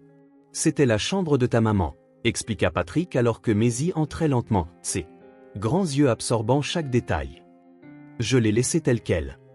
Maisie se déplaçait comme si elle était dans un musée, touchant doucement des objets, étudiant les peintures sur les murs. Elle s'arrêta devant l'une d'elles en particulier, un paysage marin avec un coucher de soleil vibrant que Rachel avait peint à 16 ans. Elle a toujours aimé peindre l'océan, dit doucement Maisie. Même quand on n'avait jamais d'argent pour y voyager. Elle disait qu'elle pouvait sentir l'eau salée quand elle peignait. Patrick sentit une culpabilité lancinante. Pendant qu'il vivait dans son manoir, Rachel et Maisie avaient lutté financièrement. Pendant qu'il amassait des richesses, sa fille ne pouvait même pas se permettre d'emmener sa propre fille à la plage. Ta maman a toujours eu du talent, dit-il, rejoignant Maisie devant le tableau. Même quand elle était très jeune. Puis-je en voir plus? Demanda Maisie, désignant une pile de carnets de croquis sur une étagère haute. Bien sûr. Patrick les récupéra et les posa sur le lit. Ils s'assirent côte à côte, et Maisie commença à les feuilleter avec révérence. C'étaient les journaux intimes visuels de Rachel, un enregistrement de sa croissance artistique, de l'enfance à l'adolescence. Regarde, s'exclama soudain Maisie, désignant un croquis d'une femme tenant un bébé. La date dans le coin indiquait qu'il datait d'environ 9 ans. C'est moi et maman. Patrick regarda de plus près. En effet, c'était un autoportrait de Rachel tenant un nouveau-né. Le visage de Rachel rayonnait de la Joie pure de la maternité, une joie que Patrick n'avait jamais vue chez sa fille auparavant. Tu étais un beau bébé, commenta-t-il, ressentant une douleur profonde en pensant à tous les moments qu'il avait manqués, la naissance de sa petite fille, ses premiers pas, ses premiers mots. Maisie passa près d'une heure à explorer les carnets de croquis, posant occasionnellement des questions, mais surtout, s'imprégnant de ce nouveau lien avec sa maman. Patrick resta à ses côtés, partageant des souvenirs quand il le pouvait, apprenant avec elle quand les images provenaient d'une époque de la vie de Rachel qu'il n'avait pas connue.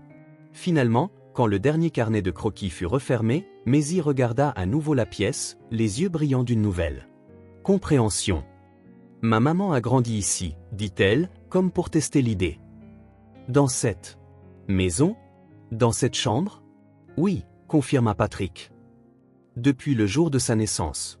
Jusqu'à ce qu'elle parte. Maisie resta silencieuse un moment, puis fixa ce regard familier et intense sur Patrick. Puis-je garder cette chambre? Demanda-t-elle. Au lieu de la chambre d'amis. La question prit Patrick au dépourvu. La chambre de Rachel était restée intacte si longtemps, comme un sanctuaire, un mémorial à son échec en tant que père. L'idée de la changer, de permettre à la vie d'y retourner, ne lui était jamais venue à l'esprit. Mais en regardant Maisie maintenant, ce petit morceau de Rachel, cette continuation de leur lignée, Patrick réalisa qu'il n'y avait pas de meilleure façon d'honorer la mémoire de sa fille que de laisser sa fille trouver confort et foyer dans l'espace qui fut autrefois le sien. « Aimerais-tu ça » demanda-t-il. Maisie hocha vigoureusement la tête. Ce serait comme avoir un morceau de maman avec moi. Comme si elle me serrait dans ses bras. Patrick sentit des larmes menaçaient de couler, mais il les retint. Alors, c'est ta chambre maintenant. Puis-je garder les peintures? Demanda Maisie avec anxiété. Et les livres, et tout? Tu peux garder tout ce que tu veux, l'assura Patrick. Et nous pouvons aussi changer ce que tu veux, la rendre tienne, à ta manière. Maisie réfléchis à cela. Je veux garder les peintures. Et la couleur du mur. Maman l'a choisi, n'est-ce pas? Patrick hocha la tête. Oui, c'était ça. Couleur préférée à l'époque. Alors je veux la garder. Maisie jeta un nouveau coup d'œil autour d'elle. Mais peut-être qu'on peut apporter ma lampe étoile. Et CCA. Besoin d'une place spéciale. Patrick sourit. On peut faire ça. Et tout ce que tu voudras d'autre. Pour la première fois depuis qu'il l'avait rencontré, Maisie serra Patrick dans ses bras spontanément, jetant ses bras autour de son cou avec toute la force que ses petits bras pouvaient rassembler. Merci, grand-père, murmura-t-elle contre son cou. Grand-père. Le mot sonnait encore étrange, mais maintenant il portait une nouvelle émotion. Pas la peur ou le malaise, mais une sorte de révérence. Son titre. Celui qu'il ne méritait pas, mais qu'il était déterminé à honorer. De rien, Maisie, répondit-il, se permettant de la serrer vraiment dans ses bras pour la première fois. Quand ils se séparèrent, Maisie planifiait déjà comment réarranger la pièce. Le lit peut aller ici, et la lampe là, et CC peut avoir une étagère spéciale pour elle et ses amis quand ils viendront. Patrick regardait, étonné de la facilité avec laquelle la vie revenait dans un espace qui avait été figé dans le temps si longtemps. La chambre de Rachel. Maintenant la chambre de Maisie ne serait plus un sanctuaire fermé à des souvenirs douloureux, mais un espace vivant, respirant. Comme il se doit. Qu'est-ce qu'il y a? Demanda Maisie, remarquant son expression distante. Patrick sourit. Je pensais juste. Ta maman serait très heureuse de savoir que tu es ici. Dans cette chambre. Dans cette maison. Tu crois? Demanda Maisie, soudain sérieuse. Patrick pensa aux derniers mots de la lettre de Rachel, rangée dans le tiroir de son bureau. J'en suis sûr, répondit-il avec confiance. Elle t'a envoyé ici, après tout. Elle savait que, malgré tout, ce serait ta maison. Maisie sourit, satisfaite de sa réponse. Alors, on peut apporter mes affaires aujourd'hui? Et ensuite aller au parc, comme tu l'as promis? Ça ressemble à un plan parfait, acquiesça Patrick, lui tendant la main. Ensemble, ils quittèrent la pièce, non plus un mausolée pour des souvenirs douloureux, mais le début de quelque chose de nouveau. Un espace où passé et présent convergeaient, où l'héritage de Rachel vivait à travers sa fille. Enfin, un foyer, à nouveau. La vie de Patrick Gibson avait complètement changé au cours des 2 dernières semaines. Le réveil qui le tirait autrefois du lit à 5 heures du matin pour les emails et les rapports marquait désormais un nouvel engagement, le petit déjeuner avec Maisie à 7h30. Tu ne peux pas juste prendre du café, avait-elle déclaré un matin, lorgnant la tasse solitaire de Patrick. Maman disait que ton cerveau a besoin de vraie nourriture. Et ainsi, la première réunion quotidienne de Patrick n'était plus avec son équipe de direction, mais avec une petite personne en pyjama qui avait des opinions bien arrêtées sur la nutrition. « As-tu une réunion importante aujourd'hui » demanda-t-elle en mâchant son toast. « En fait. »« À propos. »« De quoi ?»« À propos de l'achat d'autres entreprises, » répondit-il simplement. Maisie but son jus et demanda « Aimes-tu ton travail ?» La question le prit au dépourvu. Les mails ? Cela faisait si longtemps qu'il ne se l'était pas demandé. C'est stimulant, répondit-il. Et important. Plus important que les gens ? Patrick faillit s'étouffer avec son café.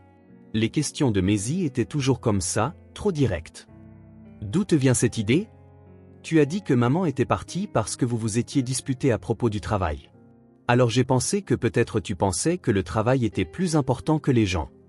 Je le pensais, autrefois, admile. Mais j'apprends que j'avais tort. Le sourire que Maisie lui adressa valait plus que n'importe quel contrat de plusieurs millions de dollars. Les soirées avaient également changé. Là où il y avait autrefois des rapports et du whisky solitaire, il y avait maintenant des histoires avant de dormir. Tout avait commencé le premier soir après qu'elle eut emménagé dans l'ancienne chambre de Rachel. « Pourrais-tu me raconter une histoire ?» avait demandé Maisie. Maman m'en racontait toujours une.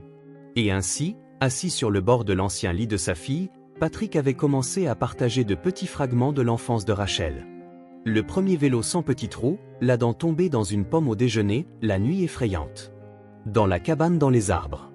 Chaque nuit, une nouvelle histoire, un nouveau souvenir retrouvé. À la 3e semaine, Patrick ajusta son emploi du temps pour être à la maison tous les soirs à 19h. Les appels post-travail pouvaient attendre. Les emails urgents n'étaient traités qu'après que Maisie se soit endormie. Son assistante remarqua immédiatement le changement. « Tout va bien, monsieur Gibson ?» demanda-t-elle lorsqu'il annula sa 3e réunion du soir. D'affilée. « Jamais mieux, répondit-il, les surprenant tous les deux. Les week-ends prirent également un nouveau sens. Le samedi, ils allèrent au zoo. Patrick n'y était pas allé depuis que Rachel avait 10 ans, et le redécouvrait maintenant à travers les yeux écarquillés d'émerveillement de Maisie. Savais-tu que les girafes ont le même nombre de vertèbres cervicales que nous ? L'informatait-elle avec un sérieux scientifique.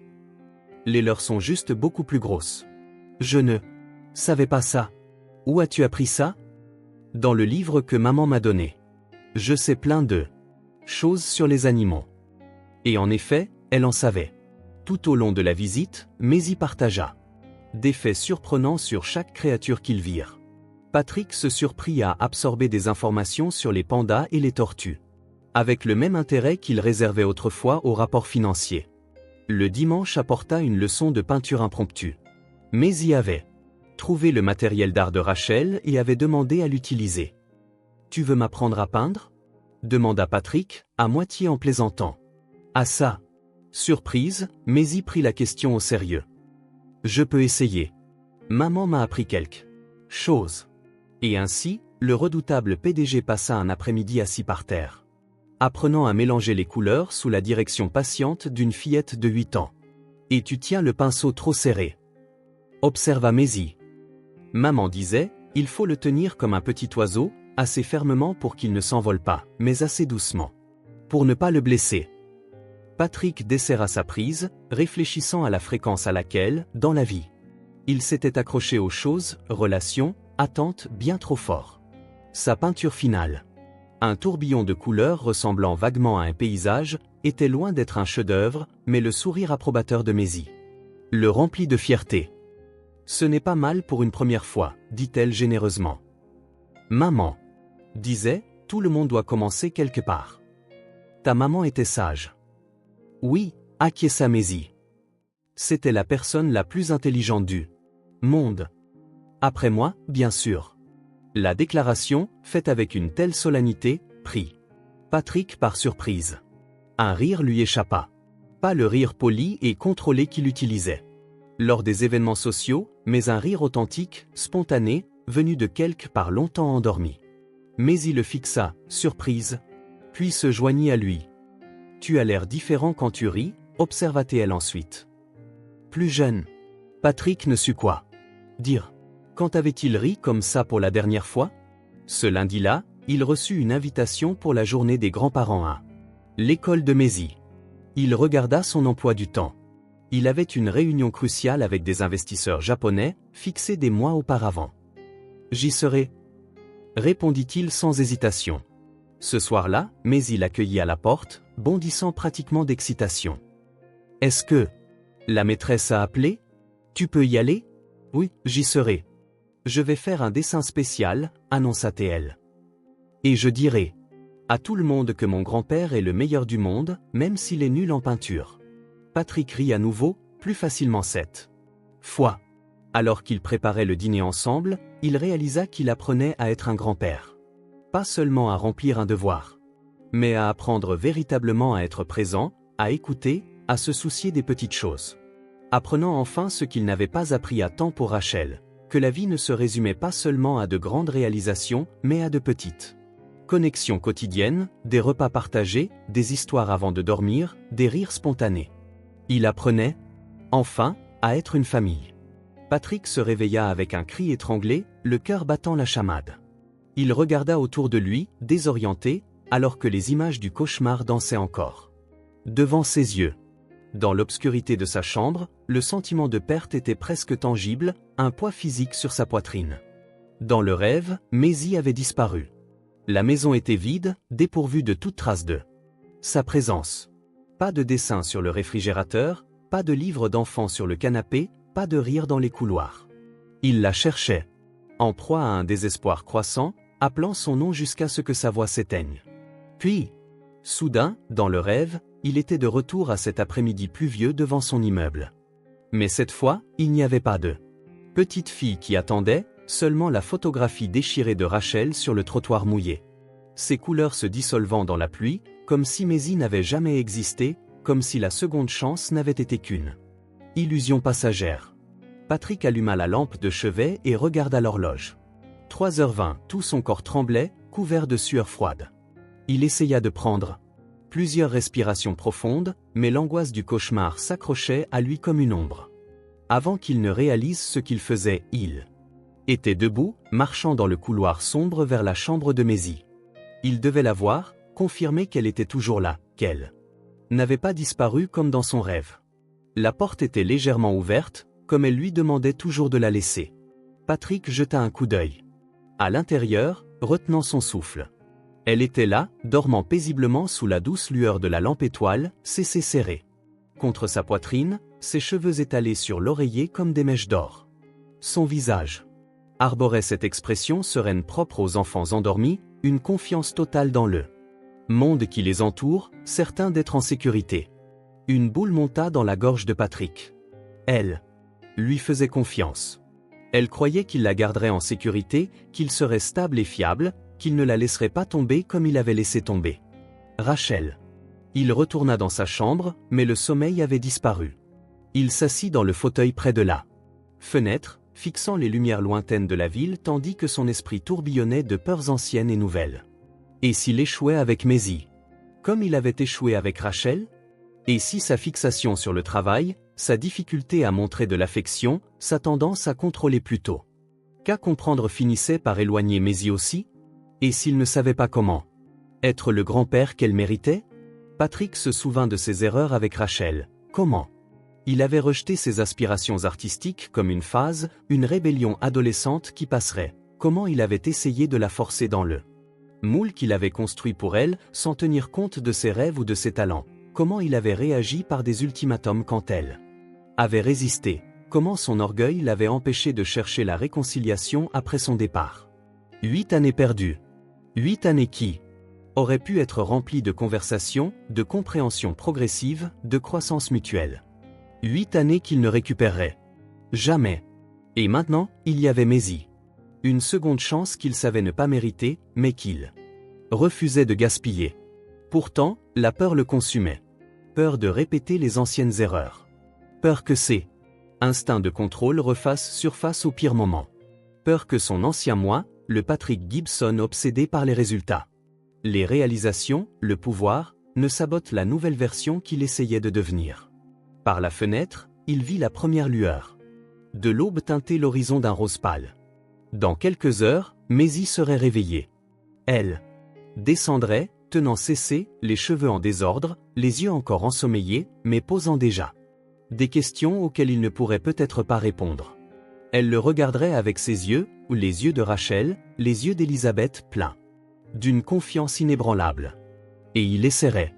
Malgré la peur, malgré l'incertitude, malgré la voix intérieure qui murmurait qu'il était trop tard pour changer, que certains schémas étaient trop profondément ancrés pour être brisés. Patrick n'avait jamais été un joueur. Il aimait les certitudes, les variables contrôlées, les risques calculés. Mais Maisie n'était pas une équation à résoudre ou une entreprise à acquérir. Elle était un enfant. Sa petite fille. Le dernier lien vivant avec Rachel. Un cadeau inattendu, arrivé un après-midi pluvieux. Dans la lumière matinale grandissante, Patrick fit une promesse silencieuse. À lui-même. À Rachel. Et surtout, à Maisie. Il ne savait pas exactement comment être le grand-père dont elle avait besoin, mais il apprendrait. Jour après jour. Erreur après erreur. Tentative après tentative.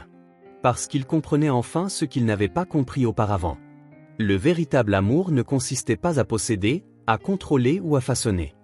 Il consistait à accompagner, à soutenir, à grandir ensemble. C'était avoir le courage d'être imparfait, d'essayer même quand on avait peur, de risquer son cœur en sachant qu'il pourrait être brisé. C'était le risque le plus effrayant qu'il ait jamais affronté. Et le plus important. Samedi se leva parfaitement, un ciel bleu clair et un temps doux, le genre de journée faite sur mesure pour être à l'extérieur. Patrick se tenait à la fenêtre de la cuisine pendant que Maisie dévorait son petit déjeuner, une gaufre avec des fraises et du miel que Martha avait préparé spécialement pour elle. « Alors, qu'est-ce que tu veux faire aujourd'hui » demanda-t-il, bien qu'il connût déjà la réponse. Maisie parlait de Central Park toute la semaine, depuis qu'un camarade de classe avait mentionné les petits bateaux de location sur le lac. « On peut aller au parc » demanda Maisie, exactement comme il s'y attendait, les yeux brillants d'anticipation. « Et faire du petit bateau, s'il te plaît ?»« Je pense qu'on peut arranger ça, » dit Patrick avec une fausse gravité, comme s'il pesait une proposition commerciale complexe. Maisie vit clair dans son jeu et sourit d'un sourire qui semblait illuminer toute la cuisine. Patrick s'émerveillait encore de la facilité avec laquelle elle souriait, malgré tout ce qu'elle avait perdu, tout le bouleversement dans sa jeune vie. Rachel avait élevé une fille résiliente. Une demi-heure plus tard, ils étaient dans la voiture, en route pour le parc. Maisie regardait par la fenêtre, désignant tous ceux qu'elle trouvait intéressants, un chien particulièrement grand qu'on promenait, une vitrine de magasin pleine de jouets colorés, un homme jouant du saxophone sur le trottoir. M. Abanati, mon professeur de musique, a dit qu'on apprendrait le saxophone le mois prochain, mentionna TL. Tu aimes les cours de musique ? Demanda Patrick, réalisant qu'il savait étonnamment peu de choses sur la routine scolaire quotidienne de Maisie, même s'il s'occupait d'elle depuis près de 2 mois maintenant. C'est amusant, mais je préfère l'art. Madame Collins dit que j'ai du talent. Répondit-elle avec un mélange de fierté et de timidité. Patrick sourit. Comme ta maman. C'est ce que Madame Collins a dit aussi. Je lui ai dit que ma maman était artiste. Une vague de gratitude submergea Patrick. La professeure d'art de Maisie, une femme qu'il n'avait jamais rencontrée, avait reconnu et nourri le lien entre mère et fille. C'était plus que ce qu'il avait fait quand Rachel était vivante. Ta maman a commencé à dessiner très jeune aussi, dit-il. Quand elle avait à peu près ton âge. Elle dessinait sur tout, les marges des livres, les serviettes en papier, même les murs une fois. Je n'ai jamais dessiné sur les murs. Déclara Maisie avec indignation, comme si la simple idée était absurde. Patrick rit. Elle pensait que c'était une bonne idée à l'époque aussi. Tu t'es fâché ? La question était douce, presque hésitante. Patrick sentit un nœud dans sa poitrine au souvenir. Oui, Il s'était fâché. Furieux, en fait. Il avait crié sur Rachel et lui avait interdit d'utiliser des crayons de couleur pendant un mois entier. Une punition sévère pour une fillette de 6 ans. Exprimant sa créativité de la seule manière qu'elle connaissait. Oui, Abby. Plus que. Je n'aurais dû. La voiture s'arrêta à un feu rouge, et Patrick jeta un coup d'œil à Maisie. Elle l'observait avec un regard bien au-delà de son âge, comme si elle pesait non seulement ce qu'il disait, mais aussi tout ce qu'il laissait sous-entendre. Les gens font des erreurs, offrit-elle finalement. Maman disait, l'important, c'est d'apprendre d'elle. Le feu passa au vert, et Patrick se concentra sur la conduite, essayant de ravaler le nœud qu'il avait dans la gorge. D'où venait tant de sagesse chez quelqu'un de si jeune? Quand il arrivait à Central Park, il grouillait de familles profitant de la journée parfaite. Des enfants couraient sur l'herbe, des couples flânaient main dans la main, des groupes d'amis étendaient des couvertures pour des pique-niques impromptus. Patrick évitait habituellement les endroits bondés, mais aujourd'hui, étrangement, l'énergie vibrante du parc lui semblait exaltante plutôt qu'épuisante. « On peut aller au bateau d'abord ?» demanda Maisie dès qu'ils sortirent de la voiture, bondissant pratiquement d'excitation. « Tu ne veux pas te promener un peu d'abord, voir le reste du parc? Les bateaux d'abord, puis l'exploration, négocia-t-elle avec le sérieux d'un diplomate international. Patrick céda, comme il le faisait plus souvent. Il y avait quelque chose de libérateur à suivre le rythme d'un enfant, à laisser sa pure excitation les guider plutôt qu'un plan rigide. Le lac était parsemé de petits bateaux de location, chacun occupé par des familles souriantes ou des couples épris. Une file d'attente considérable s'était formée à l'embarcadère. On dirait qu'on n'est pas les seuls à avoir eu cette idée, commenta Patrick, préparant Maisie à une éventuelle attente. À sa surprise, elle ne fut pas découragée. On peut regarder les canards pendant qu'on attend. Regarde combien il y en a. Et c'est ce qu'ils firent. Pendant 20 minutes, ils restèrent là, près du lac, à regarder les canards glisser gracieusement sur l'eau. Maisie narrait des histoires imaginaires sur les familles de canards, laquelle était la maman, lequel était le papa, lesquels étaient les canetons espiègles. Celui-là, c'est le grand-père canard, désigna-t-elle. Un oiseau particulièrement grand et imposant. Il apprend aux petits à bien nager. Patrick sourit à son évidente projection, mais ne dit rien. Il apprenait que parfois, la meilleure chose à faire était simplement d'écouter. Quand leur tour arriva enfin, un jeune préposé amical les aida à monter dans l'un des bateaux bleus. « Première fois ?» demanda-t-il à Patrick, lui tendant les rames. « Oui, » admit Patrick. « Du moins, avec elle. » Il hocha la tête. Vers Maisie, qui était déjà confortablement installée à la proue, contemplant l'eau avec fascination. « Eh bien, ce n'est pas compliqué. Gardez juste un rythme régulier et essayez de ne pas heurter les autres bateaux, conseilla le préposé avec un sourire. Amusez-vous bien. » Patrick hocha la tête et commença à ramer. C'était plus difficile qu'il n'y paraissait. Surtout pour quelqu'un dont la seule forme d'exercice ces dernières années avait été le tapis roulant et le golf occasionnel avec des clients. Ses bras protestèrent contre l'effort inhabituel. « On tourne en rond », observa Maisie après quelques minutes, en riant. Patrick réalisa qu'elle avait raison. Malgré ses efforts, le bateau avait presque accompli une boucle parfaite, retournant au point de départ. « On dirait que j'ai besoin d'entraînement, » admit, se sentant étrangement peu préoccupé par sa propre maladresse. L'ancien Patrick aurait été furieux contre lui-même de ne pas maîtriser instantanément une compétence, même quelque chose d'aussi trivial que de ramer sur un bateau de location. Ce nouveau Patrick apprenait à rire de ses propres erreurs. « Laisse-moi essayer », demanda Maisie, tendant les mains vers les rames. « Elles sont trop grandes pour toi. » avertit Patrick, mais il la laissa tenir l'une des rames avec lui. Ensemble, ils réussirent à établir un rythme irrégulier mais fonctionnel. Le bateau commença à s'éloigner du rivage, glissant sur la surface scintillante de l'eau. « On y arrive !» s'exclama Maisie, le visage rayonnant de ce genre de pur plaisir que seuls les enfants semblent capables de ressentir. Pendant une demi-heure, ils naviguèrent sur le lac, désignant les canards et les autres bateaux, saluant occasionnellement des inconnus comme s'ils étaient de vieux amis. Patrick fait quelque chose d'aussi simple et d'aussi satisfaisant. Quand ils retournèrent à l'embarcadère, les joues de Maisie étaient rougies par le soleil et l'effort, ses yeux brillants d'excitation. « On peut faire un pique-nique maintenant ?» demanda-t-elle alors qu'ils rendaient leur gilet de sauvetage. « J'ai faim. » Bien sûr, acquiesça Patrick. Il avait demandé à Martha de préparer un panier avec des sandwichs, des fruits et du jus. Ils trouvèrent l'endroit parfait sous un grand arbre feuillu, avec vue sur un champ où des enfants jouaient au frisbee. Patrick étendit la couverture qu'il avait apportée et commença à sortir la nourriture du panier. Sandwich d'Inde et fromage. Pour toi, dit-il en tendant à Maisie un paquet soigneusement emballé, et du jus de pomme.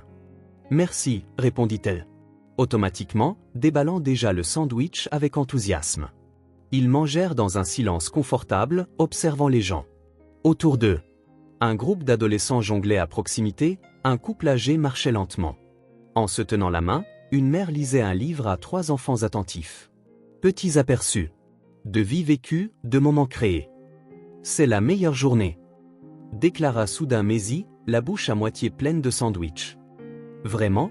demanda Patrick, sincèrement curieux. Elle hocha la tête avec emphase. Oui. Bateau, pique-nique, parc. Tout ce qu'il nous faut, c'est de la glace. Pour que ce soit parfait. Patrick sourit. Eh bien, on ne peut pas laisser la journée être juste géniale quand elle peut être parfaite, n'est-ce pas? Allons chercher de la glace après avoir mangé. Le visage de Maisie s'illumina comme Noël. Elle termina son sandwich en un temps record, attendant impatiemment que Patrick range les restes du pique-nique. Le glacier le plus proche était au bord du parc, une petite boutique colorée avec une file d'attente qui serpentait devant la porte. Une fois de plus, ils attendirent patiemment, Maisie désignant toujours des curiosités autour d'eux. Quand ce fut enfin leur tour, elle commanda une glace à la fraise avec de la sauce au chocolat et des vermicelles arc-en-ciel.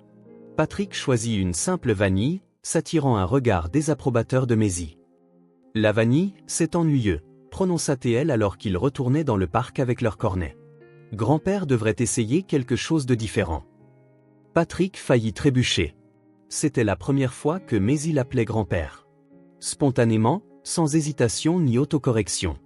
Et pas seulement en privé, mais en public, comme si c'était la chose la plus naturelle du monde. Elle continua de marcher et de lécher son cornet, complètement inconsciente de l'impact monumental de ses paroles. Pour elle, ce n'était qu'un commentaire désinvolte sur les préférences en matière de glace. Pour Patrick, c'était la validation de quelque chose dont il n'avait même pas su qu'il aspirait si profondément, l'appartenance, la connexion, la famille. Pour la première fois depuis des décennies, peut-être pour la première fois de sa vie, Patrick sentit qu'il appartenait vraiment à quelqu'un. Pas en tant que patron, pas en tant que figure d'autorité, pas en tant qu'homme d'affaires respecté ou PDG craint, mais simplement en tant que grand-père. Un titre non gagné par des réalisations ou du pouvoir, mais librement donné par amour. Ça fond, nota Maisie, désignant le cornet de Patrick qui dégoulinait sur les côtés pendant qu'il se tenait là, momentanément paralysé par l'émotion. Oh, oui, dit-il, revenant à la réalité et léchant rapidement les bords fondants.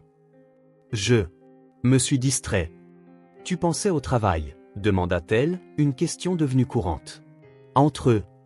Non, répondit Patrick honnêtement. Je pensais à quel point c'est une journée parfaite. Maisie sourit, son visage barbouillé de glace à la fraise et de pur bonheur. Je te l'avais dit. Ils marchèrent côte à côte le long des sentiers ombragés du parc, sa petite main effleurant occasionnellement la sienne, laissant des traces collantes de glace qui ne dérangea pas du tout. Grand-père. Si simple. Si transformateur. 7. Après-midi ensoleillé dans le parc, entre promenade en bateau et crème glacée, Patrick Gibson comprit enfin ce que Rachel avait essayé de lui montrer toutes ces années, que la vie ne se mesurait pas en affaires conclues ou en fortunes accumulées.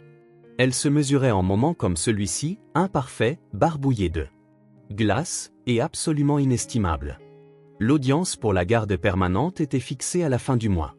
Patrick avait passé les dernières semaines à travailler avec ses avocats pour s'assurer que le processus se déroule sans heurts. Aucun autre parent ne contestait la garde de Maisie, et tous les rapports des travailleurs sociaux étaient extraordinairement positifs. Malgré tout, Patrick ne pouvait se défaire d'une lueur d'anxiété chaque fois qu'il y pensait. Et si quelque chose tournait mal? Et si, pour une raison quelconque, le juge décidait qu'un homme de 60 ans, bourreau de travail avoué, n'était pas la bonne personne pour élever un enfant? Ces pensées le tourmentaient ce matin-là, alors qu'il essayait de se concentrer sur des rapports financiers dans son bureau à domicile. C'était dimanche, mais certaines habitudes avaient la vie dure, même s'il limitait désormais son travail à domicile au moment où Maisie était occupée à autre chose. À ce moment-là, elle jouait dans la cour avec Lily, la fille de 13 ans de Martha, qui venait occasionnellement le week-end et était devenue une sorte de figure de grande sœur pour Maisie. Patrick pouvait les entendre rire dehors, un son qui le surprenait encore chaque fois qu'il filtrait à travers les fenêtres autrefois silencieuses du manoir. Un léger coup à la porte interrompit ses pensées. « Entrez, dit-il, s'attendant à Martha avec le café qu'il avait demandé. Au lieu de cela, ce fut Maisie qui apparut, les joues rougies par le jeu à l'extérieur, un grand sourire aux lèvres et une feuille de papier à la main. « Grand-père, regarde ce que j'ai fait !» s'exclama-t-elle en s'approchant de son bureau sans l'hésitation qu'elle avait montrée les premières semaines. Patrick sourit et repoussa les rapports, lui accordant toute son attention. « Voyons ton chef-d'œuvre. » Maisie lui tendit fièrement le papier. C'était un dessin coloré de la maison, non pas le vrai manoir gris et austère, mais la version idéalisée aux yeux de Maisie, bleu vif avec des fleurs multicolores dans le jardin, un arc-en-ciel dans le ciel et trois bons hommes allumettes devant, se tenant la main. Un petit, Maisie, un grand, Patrick, et un moyen que Patrick reconnut instantanément comme étant Rachel, même dans la représentation d'un enfant. « C'est adorable, Maisie, dit Patrick, avec une admiration sincère. Tu as le talent de ta maman. C'est notre famille, expliqua-t-elle en désignant les personnages. Moi, toi et maman. Elle n'est pas vraiment là, mais elle nous regarde, comme les étoiles. » Patrick sentit cette boule familière dans sa gorge. La façon dont Maisie parlait de Rachel avec tristesse, oui, mais aussi un niveau d'acceptation que beaucoup d'adultes n'atteignent jamais après. Une perte ne cessait de l'émouvoir. « C'est parfait, réussit-il à dire. On l'accroche. Sur le frigo ?» Maisie secoua la tête. « Non. Celui-ci est pour ton bureau. Pour quand tu travailles et que tu as besoin de te souvenir que tu as une famille qui t'attend. » Patrick regarda sa petite fille, momentanément sans voix. Comment un enfant de 8 ans pouvait-il être si perspicace, si consciemment gentil? « C'est exactement ce dont j'ai besoin, » acquiesça-t-il en se levant pour chercher du ruban adhésif. Ensemble, ils scotchèrent le dessin sur le mur derrière le bureau de Patrick, juste à côté de son diplôme de Harvard, qui était resté seul jusqu'à présent. Le contraste entre les deux était presque comique, le document formel dans son cadre austère, et le dessin d'enfant aux couleurs vives, rayonnant de joie insouciante. « Parfait !» déclara Maisie en reculant d'un pas pour l'admirer. C'est alors qu'elle pencha légèrement la tête, un geste que Patrick reconnaissait maintenant comme le signe qu'un commentaire ou une question surprenante allait arriver. « Tu souris différemment maintenant ?» observa-t-elle, étudiant son visage avec cette intensité qui semblait voir bien au-delà de la surface. « Que veux-tu dire ?» demanda Patrick, sincèrement curieux. « Avant, quand tu souriais, c'était juste ta bouche, » expliqua Maisie, touchant ses propres lèvres pour le démontrer. « Maintenant, c'est tout, tes yeux, tes joues, tout. C'est un vrai sourire. » Patrick cligna des yeux, surpris. Il n'y avait pas pensé, mais réalisa qu'elle avait raison. Pendant des années, peut-être des décennies, son sourire avait été un outil social, quelque chose de calculé et de contrôlé, une concession nécessaire lors des réunions et des événements, jamais une véritable expression de joie. « Quand es-tu devenue si observatrice ?» demanda-t-il, gagnant du temps tout en absorbant ses paroles. Maisie haussa les épaules, ce geste enfantin qui disait « J'ai toujours été comme ça, tu ne l'avais juste pas remarqué. » Maman disait « Il faut faire attention aux gens. Pas seulement à ce qu'ils disent, mais à comment ils le disent. Leurs yeux, leur sourire. » Elle marqua une pause, considérant quelque chose. « Pourquoi souris-tu différemment maintenant ?» La question flotta. Entre eux, simple mais profonde. Patrick aurait pu esquiver ou offrir une réponse générique. Mais au cours des derniers mois, il avait appris que Maisie méritait l'honnêteté, surtout quand la vérité était difficile. « Parce que tu m'as appris ce qui compte, dit-il finalement. » Maisie fronça légèrement les sourcils. assimilant sa réponse. Ce qui compte? Patrick regarda le dessin sur le mur, la maison bleu vif, les fleurs colorées. Les 3 personnages se tenant la main sous l'arc-en-ciel. La famille que Maisie voyait. La famille qu'elle avait aidé à créer à partir de 2 vies brisées. Ça, répondit-il en désignant. Le dessin. La famille. L'amour. Être présent. Toutes les choses que j'avais oubliées depuis si longtemps. Maisie parut satisfaite. Maman aurait aimé ton nouveau sourire, dit-elle fermement. Elle disait toujours que les vrais sourires étaient contagieux. Ta maman avait raison, acquiesça Patrick, ressentant ce mélange familier de douleur et de gratitude chaque fois que Rachel était mentionnée. Elle l'a toujours été. Un silence confortable. Suivi. Dehors, on entendait Lily appeler le nom de Maisie. Puis-je retourner? Jouer? Demanda Maisie, se dirigeant déjà vers la porte. Bien sûr. Rappelle-toi juste qu'on a ce rendez-vous plus tard. Le visage de Maisie s'illumina à ce rappel. Acheter de la peinture pour ma chambre. Exactement. 2 heures. Je n'oublierai pas. Promit elle, s'élançant déjà par la porte, laissant derrière elle une bouffée d'énergie dans son sillage. Patrick se rassit, mais, au lieu de retourner au rapport financier, il tourna sa chaise pour faire face à la vue sur le jardin. De là, il pouvait voir Maisie et Lily courir sur la pelouse, plongés dans un jeu élaboré avec beaucoup de gestes dramatiques et de rires. Le jardin, comme toute la maison, était différent maintenant. Non seulement à cause des plans détaillés de Patrick pour une aire de jeu avec des balançoires et un toboggan, bientôt installé, mais à cause de la simple présence de la vie. Cet espace, autrefois impeccablement entretenu par des jardiniers professionnels pour impressionner les visiteurs occasionnels, avait maintenant un but. Il avait des rires. À l'intérieur de la maison, les changements étaient encore plus apparents. La chambre de Maisie, autrefois la chambre de Rachel, était maintenant véritablement vivante.